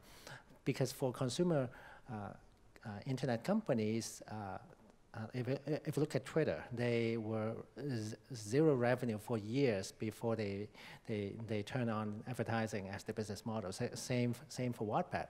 So in our case, we didn't really start to monetize until year 7 into our journey. Mm-hmm. The first 6 years, our revenue was very minimal. And in that case, if you go to a bank or try to talk to someone who may want to loan you some money, they, as you mentioned, very typical, they look at future cash flow and based on that to loan you money. And I simply had no projection at that time because the trajectory was close to zero by design at that time. So for this type of company, venture capital would be the most obvious and in many cases the only choice, mm-hmm. because friends and family would not be able to loan you millions of dollars to fund the company for years. But venture capital, some of them, if they are into consumer internet business, they would understand it would take years before you can turn on the revenue, and that's why they would invest in your company. And can you speak a bit to the inflection point in terms of when you decided to raise that first round? Like what occurred where you said, okay, now is the time to go and speak to investors. Now is the time that we need this money. Apart from, I don't know, maybe your bank account was empty, but if you could speak a bit to that, I think that's helpful for the audience. Yeah, I guess I was quite naive at that time. You know, if I had to do it again, I might do this slightly differently. Maybe I would go out and raise a little bit earlier, but for the most part, I think I got it right by luck. The inflection point was when we had 500,000 or close to 1 million users, when we had, at that time, it was still only myself and my co-founder, the two of us. We had so much to do to serve 1 million users. Think about this. On average, each of us would have to serve 500,000 users. It's just not possible. Mm-hmm. So it's becoming very clear to us the better outcome would be raise some capital so that we can scale the team, so that we can scale the products, scale the community, scale everything we do. In a faster scale, because we might be missing out a big opportunity if we didn't do that. Great. And so, Maria, if you're thinking about the fact that industries change and the venture market has changed over the years, given what Alan was talking about in terms of when he went to raise money, what year was that, your Series A? Series A, 2011. 2011. So if he were to come to a venture capitalist today, you know, with 500,000 users, you know, et cetera, do you think the same lens would be applied? Like, would he be able to raise early stage today, not knowing, of course, the great success that it has now become? Mm-hmm. Yeah, so, you know, my understanding of Alan's business is it had a substantial amount of users, and perhaps even more importantly, that it was starting to show network effects. So I think a lot of the early investors, Series A investors, had an investment thesis around network effects. And so what that means for this kind of business is, and it would be different for different kinds of businesses, is how it will scale. So you have a certain number of users, but how can you really multiply that? And it had started to show how it was going to do that. So that was really key. So that is the same kind of thing we would look for today. And I think, if anything, and sorry, Rosanne mentioned the most important thing, and that's the team. And certainly the fact that Alan had gone and done this a couple of times before, and even if the entrepreneur has tried and failed, that's okay too. And so the team's quite important. I think, in fact, if anything, today there would be more money available. It's a good time to be raising. So yes. Okay, great. So a quick question for the audience, just to make sure everyone's still awake. Who thinks that it's a good thing to outsource the financing? So if you're going to look for financing, do you think you'd want to outsource it to someone else, or would you want to take that on yourself? Outsource.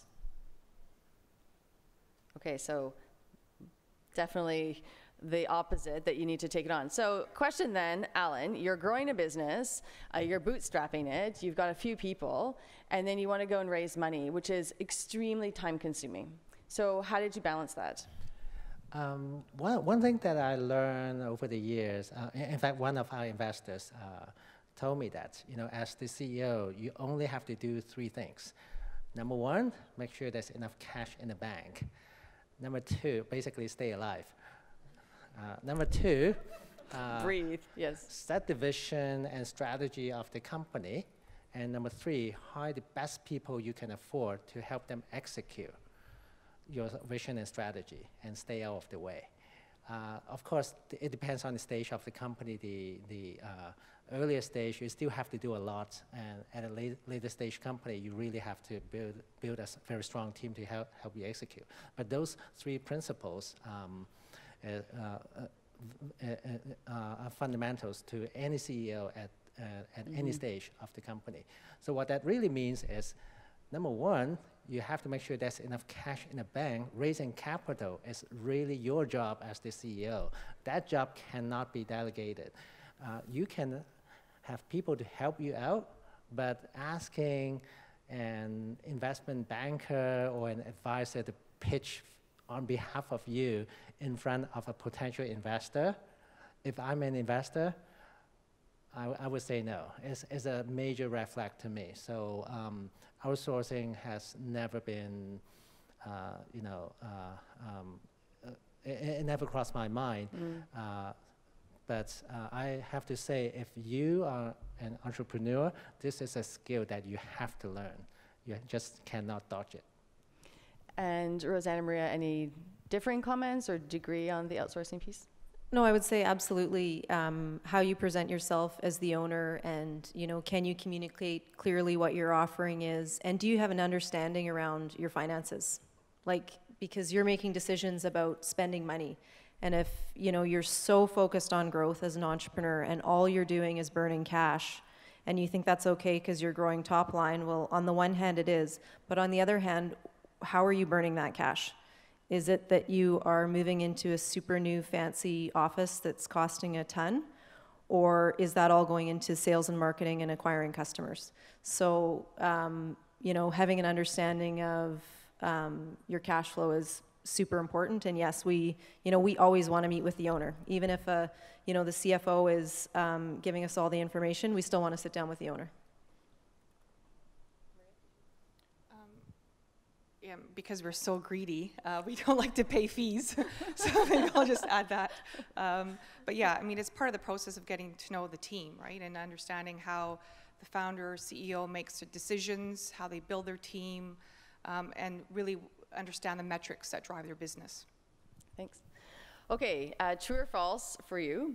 Did Alan have to move his company to the US to raise venture financing? True. False? Did everyone do their homework before? False? Alan, did you have to move? Numerous Valley investors asked me to open up an office in the Valley, and I keep saying no. And even to date, I still don't have an office in the Valley. So don't make that lazy investor who is unwilling to travel to wherever you are as an excuse of opening up an office in the Valley. It can be disastrous. But of course, it depends on the context, right? And I'm not saying it's very dangerous to have a broad stroke statement saying you should not have an office in the Valley or you should move to the Valley. Depends on the company. And in my case, there are a few things that I believe building the company in Toronto is working to my advantage. Number one, I'm building a global consumer internet business.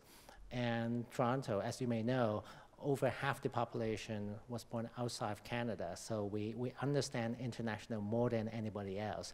Diversity is really our strength. Number two, if I open up an office in the Valley when we were like 20 people, what other companies am I competing with? I'm competing with Facebook, Google, Airbnb, Uber, and all those companies. Do you think little Wattpad with like 15 people at that time would be able to hire A players? Not a chance. B players? Probably not. C players? Yeah, maybe, right? Why would you spend the money opening up an office in the Valley to double your cost? It's very expensive over there to hire C players. It just doesn't make any sense to me. And in my case, I'm one of the bigger companies in Toronto now, and I see this firsthand. The bigger fish in a smaller pond effect is really real. I can hire amazing talent in Toronto without all the problems that I talk about. And of course, the inefficiency of having two offices, you have to, the broken telephones is happening all the time, all those things that also a problem as well. So if you look at the pros and cons, it just did not make sense for me. That being said, if your company, if your, say, some of the technical talents you just cannot find anywhere else in the Valley, for example, then maybe you should consider. If your customers, all your customers are in the Valley, if you're selling to tech companies, then perhaps you should have an office in the Valley. So it's not always, yes or no. You have to understand your situation, but I would say in most cases, it just doesn't make sense. Thanks. So you talked about, we shouldn't outsource the financing, and also that it's one of the key items for the CEO to do the startup. So for people who are here who, are starting to think about raising capital, where can they go to seek advice on how to do that well? Do any of you have any thoughts on that? I believe now the time is actually much easier than when I started to raise money in 2011. At that point in time, I can talk to all the investors in Toronto in one afternoon because there were only 3 of them. But now, raising capital in Canada is actually much easier. The number of funds available to you is in much larger quantity. More importantly, there's so much information from blog posts to video interviews on YouTube. You can learn how to raise money without going out of your bedroom if you want to. It's actually much easier. The best advice that I can give you is, go search on Google and find out those information and learn by yourself. And so, Maria, if someone said, I'd really like to come and just give you a bit of a flavor for the pitch and try it out on you, is that a good thing? Or should they not do that? Because if it doesn't go well, does it get tainted? Would you suggest that to them? Yeah, that's a good question. So for me, no. I'm pretty forgiving, I think, on pitches because I've been there. It's really hard to do. It's very hard to be concise, to the point. So I feel the angst. But so on the other hand, I do think you need to be very careful with that. There's going to be more open investors to that, and then there's the ones that you'll have kind of that one and only first impression to make. So I would make sure that you do practice with safe friendlies that you maybe already know or started a relationship with, and you're not risking a lot. The other, I think, great source is to speak to the Allens of the world, other entrepreneurs that have, already done your future journey here. They can be really helpful in bouncing off the pitch and style and speaking. Okay. And Rosanne, obviously BDC gives significant advice and resources. Do you have anything to add, or? Well, I would say pitching to someone at BDC, the nice thing about BDC is that we do have various levels within the lending and various structures. So, if someone makes a pitch to Andrew or Byron in our VC group and it's not the right fit and maybe it is a botch or it's not going to work, he's like, you know what, you could talk to Rosanne in this group, you could talk to John in this group. And so it doesn't necessarily mean the door is going to close, like another door can open. So I wouldn't, for BDC, for sure, don't be afraid to approach BDC or at someone. And then on we're also, we have a consulting group, an advisory services group at the bank. So we are a financial institution that also has an advice arm. And so it's not just about lending money to entrepreneurs, it's about giving good advice. And so whether that's, planning for your business, strategic planning, marketing, all of that is available. And you don't need to be a financing client to access any of that. Great, thanks. Okay, another question for you, true or false? The entrepreneur is the best CEO throughout the life of the company. Yes? No? Are the questions too easy? Okay, should have made them harder. So no. However, Alan is still the CEO of his company. It's been a while. So I'm very curious, because it does rarely happen, how did you evolve your vision as the business grew? And how did you approach your leadership? Because obviously, a couple of people to the size it is now, it usually takes very different skill sets. It usually takes different people. So I'm very curious as to how you reflected on that and evolved as it grew. Yeah, of course, my answer would be very biased because I'm a founder CEO. Of course, I would tend to agree that founder CEO would work better. But based on my own experience, you can teach a founder to become an awesome leader and manager, but you cannot teach a professional CEO to become a visionary. That's very, very hard to do. And professional CEOs, they don't tie to the company. They are always thinking about the next job. If you look at the tenure of professional CEO, 3-4 years max, right? So their personal interest, whether it's financial interest or passion, typically for professional CEOs, they are not tied to the company. And that's why the founder CEO, in most cases, they would be long-term thinker, they would be more visionary, the interest is, of course, 100% aligned to the company, because as I mentioned, I'm unemployable. It's horrifying to think about, I have to look for a job after this, right? So I better make sure this company is a massive success. Joking aside, the most challenging part for a founder CEO is the evolution of a CEO, because using me as an example, when we were only 2 co-founders, we built the product. We are just product guys. That's all we need to know, and that's all we care. When we grew the company to 10 people, all of a sudden we have to figure out how to hire people. You think it comes naturally? No, finding the A player among hundreds of people, the big power of resume. How would you know unless you know the skill to know how to hire people? And then when the company grew to 30 people, it's no longer just hire that individual contributor. At that point in time, you're starting to hire leaders to lead your engineering department, to lead your designers, the design team, your sales team.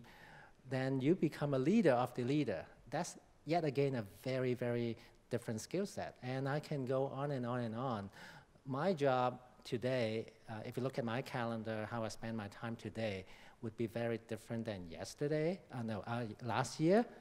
And yet again, it would be very different than my calendar 2 years ago. So it's a constant evolution. Every day is a new learning experience.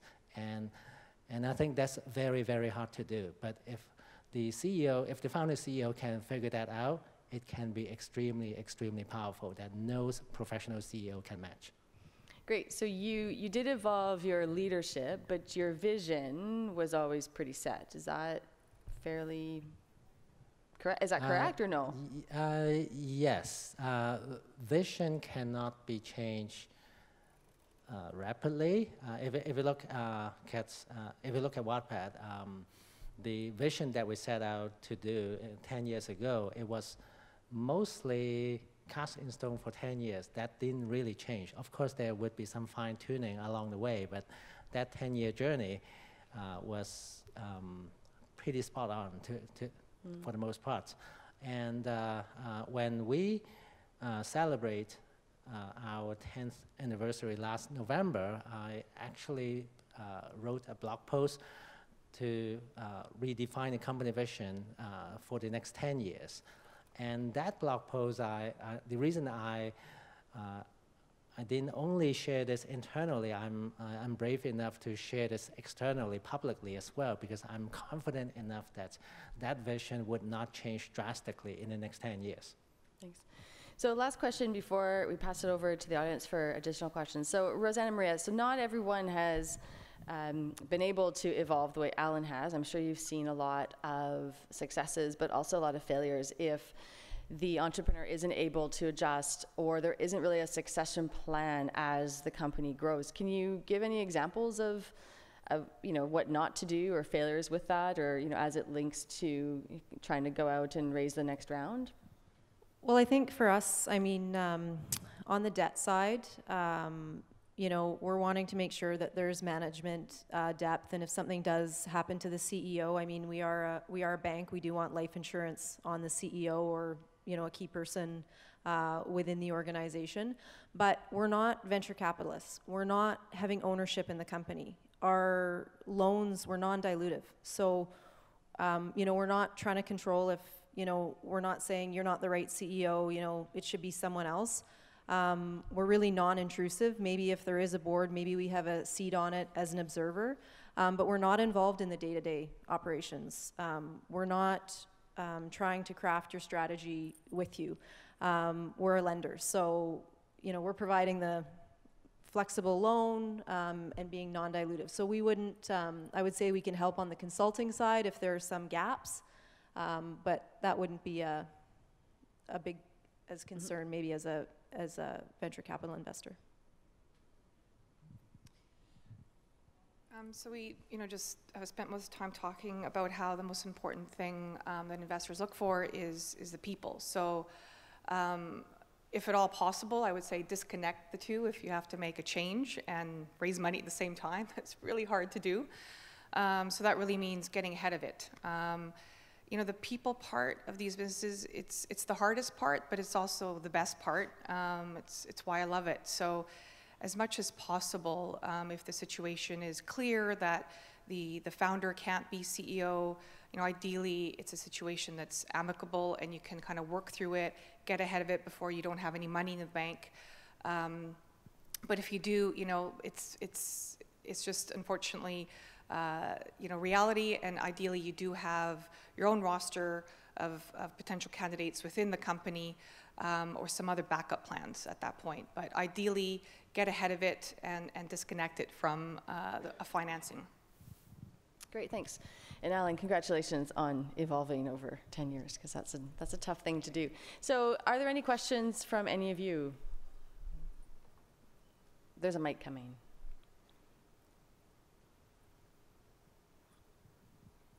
First of all, great panel. Thank you so much for organizing it. The question is for Alan primarily, but maybe Maria and Rosanne could weigh in as well. Talking about evolution and essentially your personal growth as the company was developing, what specific resources and maybe tips and tricks you can share with us, what worked well for you? And for Rosanne and Maria, what have you seen work for working with founders and CEOs of other companies? What have you seen work well? That'd be great if you expand. Thank you. Yeah.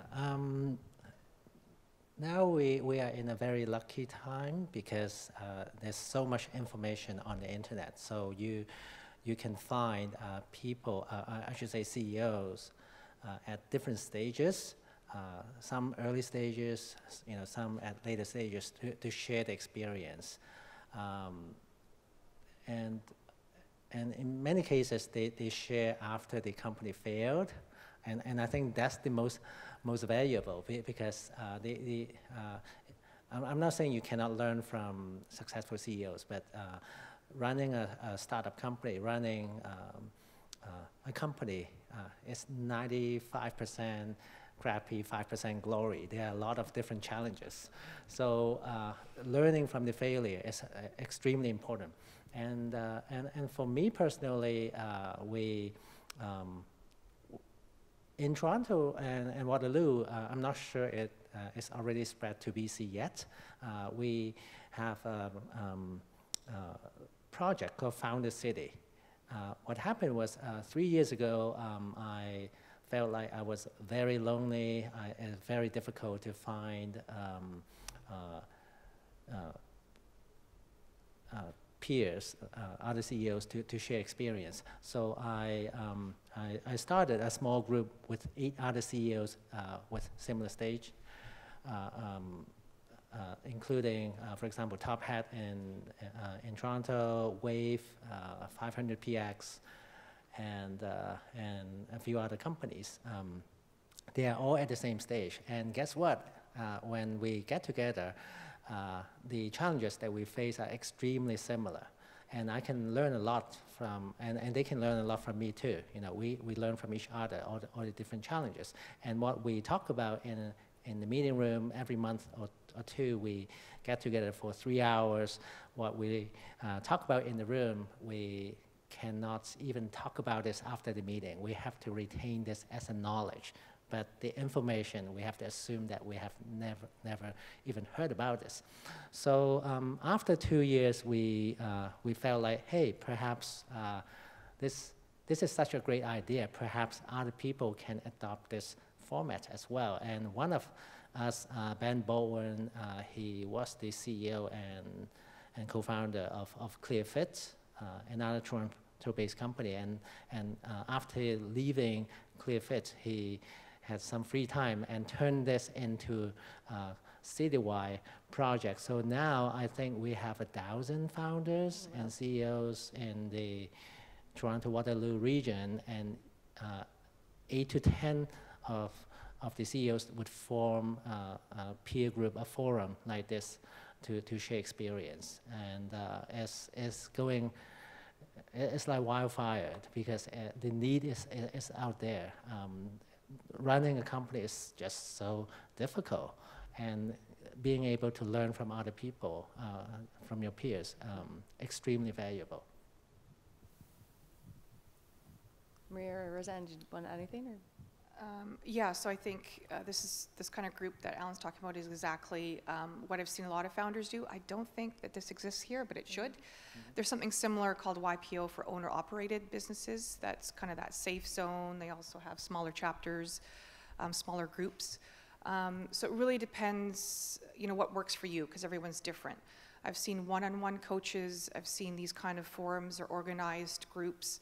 And also, surrounding yourself early with great advisors.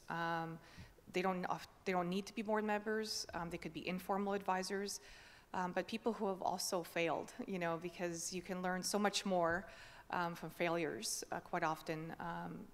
Important to see success as well, but I think both is quite important. Are you okay? Do you want to add, or do you want? Sure, I would just say a few more. There's EO, Entrepreneurs Organization, there's McKay CEO forums, there's lots of groups, and it's the same because I don't work with just tech companies, I work with all sorts of entrepreneurs in all sorts of industries, and they all face the same problems. So even though they're not in your industry, it doesn't necessarily mean that they can't share something of value. So yeah, seek out a mentor, try and find someone who's gone through it before, ask someone at BDC if they can put you in touch, right? There's the network. And like anything in life, if it goes right, you don't learn anything. So, thanks. Great panel. I have a two-part question for Alan. I'm just curious how you guys acquired your first 500,000 users. And the second question is for tech developers or companies out there. Do you think there's a minimum threshold of users that you have to have before you hit a VC up for possible funding? The first question, we didn't really do anything. We didn't really do any marketing. We just built a great product and let our users through word of mouth marketing to help us build the user base. I would say most consumer internet companies are like that. Pay acquisition never work because it's like a drug. You pay to acquire users, and if your product is not good enough, you just artificially boost the numbers. And if you look at Facebook, Twitter, Instagram, the list can go on and on and on. It's all about the product. But this approach does not work for SaaS. This approach does not work for many other companies. So I don't want you to mistakenly assume that all the companies can apply the same approach. It's not.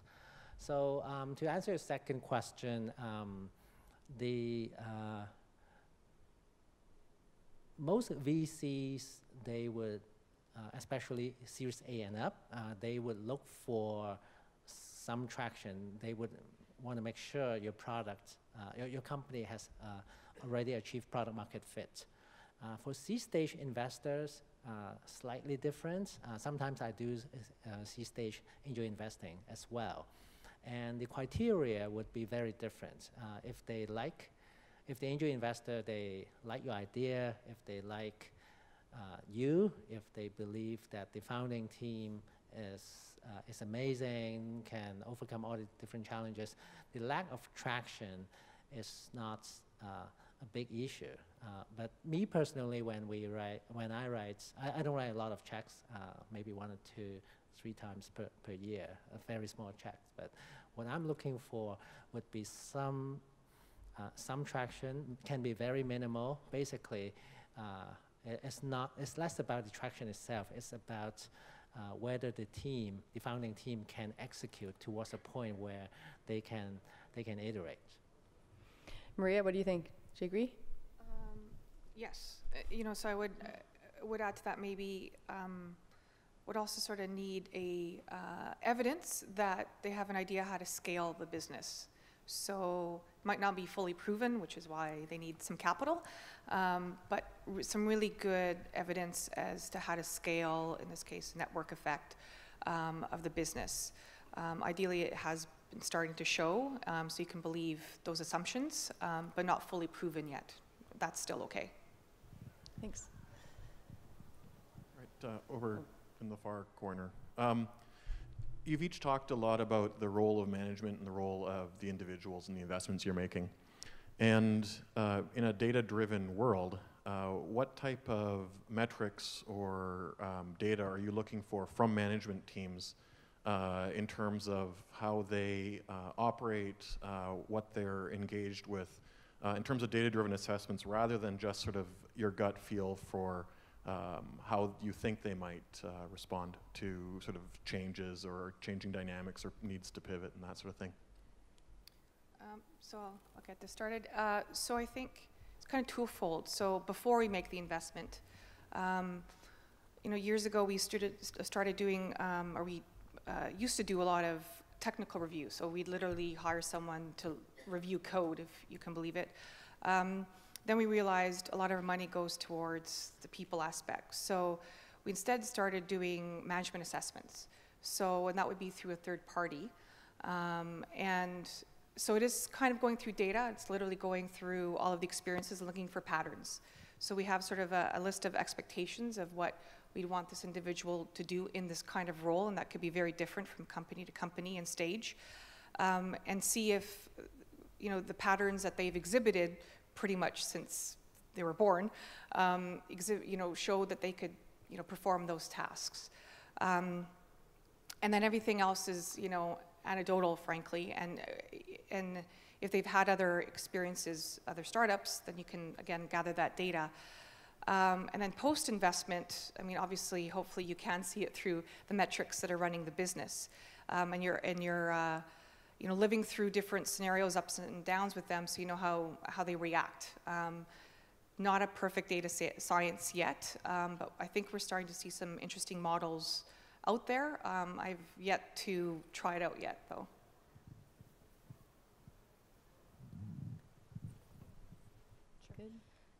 From a lending standpoint, yes, it's, we'll interview senior management. We'll also want to know what their credit history is, individuals. So not just the CEO that's running it, but also in some cases, if the CEO or the CFO can be signing checks, we're going to do a credit check on them. And then, we're looking at the financial statements of the company. And that's something else I really want to add for earlier stage businesses to speak to bankers or advisors to learn what your goalposts are. So one of the most common things that I would see is companies coming with notice to reader financial statements. I'm not sure, the different levels of entrepreneurs in the rooms in terms of history, but there's notice to reader, review engagement, and audited. And there's not a lot of information to notice to reader, and it can really take some time to go to a review engagement. So if you've decided you want funding and, there's not very much time to, wait for another year, you could be paying extra. And so that goes back to, the management sophistication and how they're reporting. Does that answer your question? Yep. Hi, got a question for Alan. Can you speak more to the period when you were bootstrapping before you guys raised your funds, and how did you guys support yourself, and how long was that period, and when you were bootstrapping, how did that impact product development? Okay, yep. So we bootstrapped it for 3 years. We started the company in November 2006, and we closed our first seed round in January 2010, so it's about 3.5 years, just under 3.5 years. As I mentioned, after a year, we thought Wattpad is a write-off.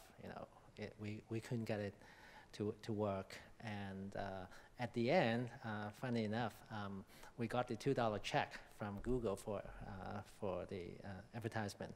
But because our traffic was so low, our hosting cost was $5. So I was telling my co-founder Ivan, well, we are $3 away from break even, so let's not give up. That's the optimism of the entrepreneur. Yeah, this is a quality you must have as an entrepreneur.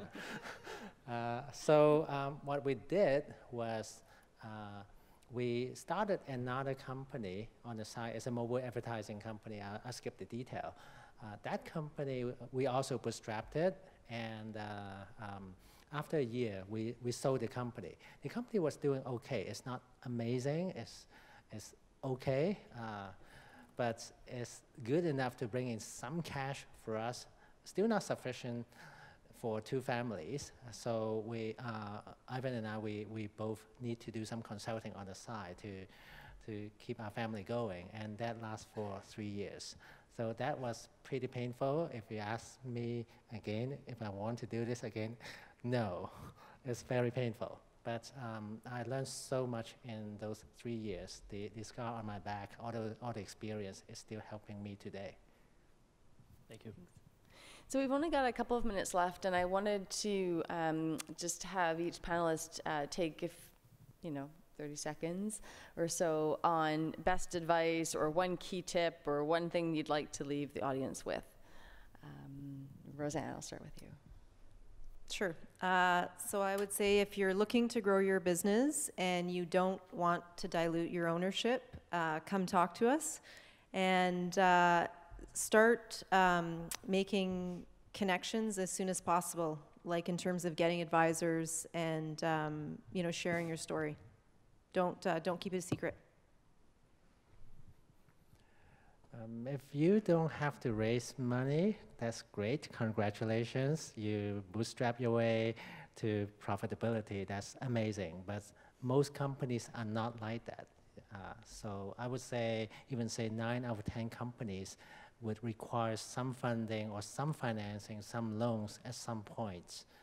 So the advice to you, if you are an entrepreneur, would be learn how to pitch, learn how to pitch to investors, learn how to pitch to people who would loan you money. That's a skill that you simply have to learn. This is your responsibility, and this is a responsibility that you simply cannot dodge. So I would say know your investor and know your terms. So know your investors, I would say it's sort of threefold. Your investors are doing lots of diligence on you. You should do the same on them. Understand what value they can bring, experience, particular industry knowledge, contacts. Really do your homework. 2, really understand where they are in their own fund and where you fit. Make sure you're aligned on where you're taking the business with their timeline. VC investors have a timeline, and they will need an exit at some point. So have those discussions and have them quite openly. And then 3, make sure there's a good personality fit. You're going to be spending a lot of time with these investors. It is EQ and living through the good and bad times, because it doesn't always go straight up like a hockey stick, as we know. It's really important that you guys are a good fit. And then finally, know your terms. Valuation is one thing, but it's not always the actual price. So understand all of the terms around a particular financing. And I just want to point you to a good blog out by Fred Wilson from Union Square this past weekend on the pros and cons of convertible debt, because that does seem to be very popular right now. And I think it's good to think through whether that's the right thing for your business, and whether you want to not place a valuation on your business early or not. Great. Thanks so much to all of our panelists. Thanks to all of you for your participation, and we hope you learned something. I think everyone probably has a few minutes to stick around after if you've got any questions. Thanks.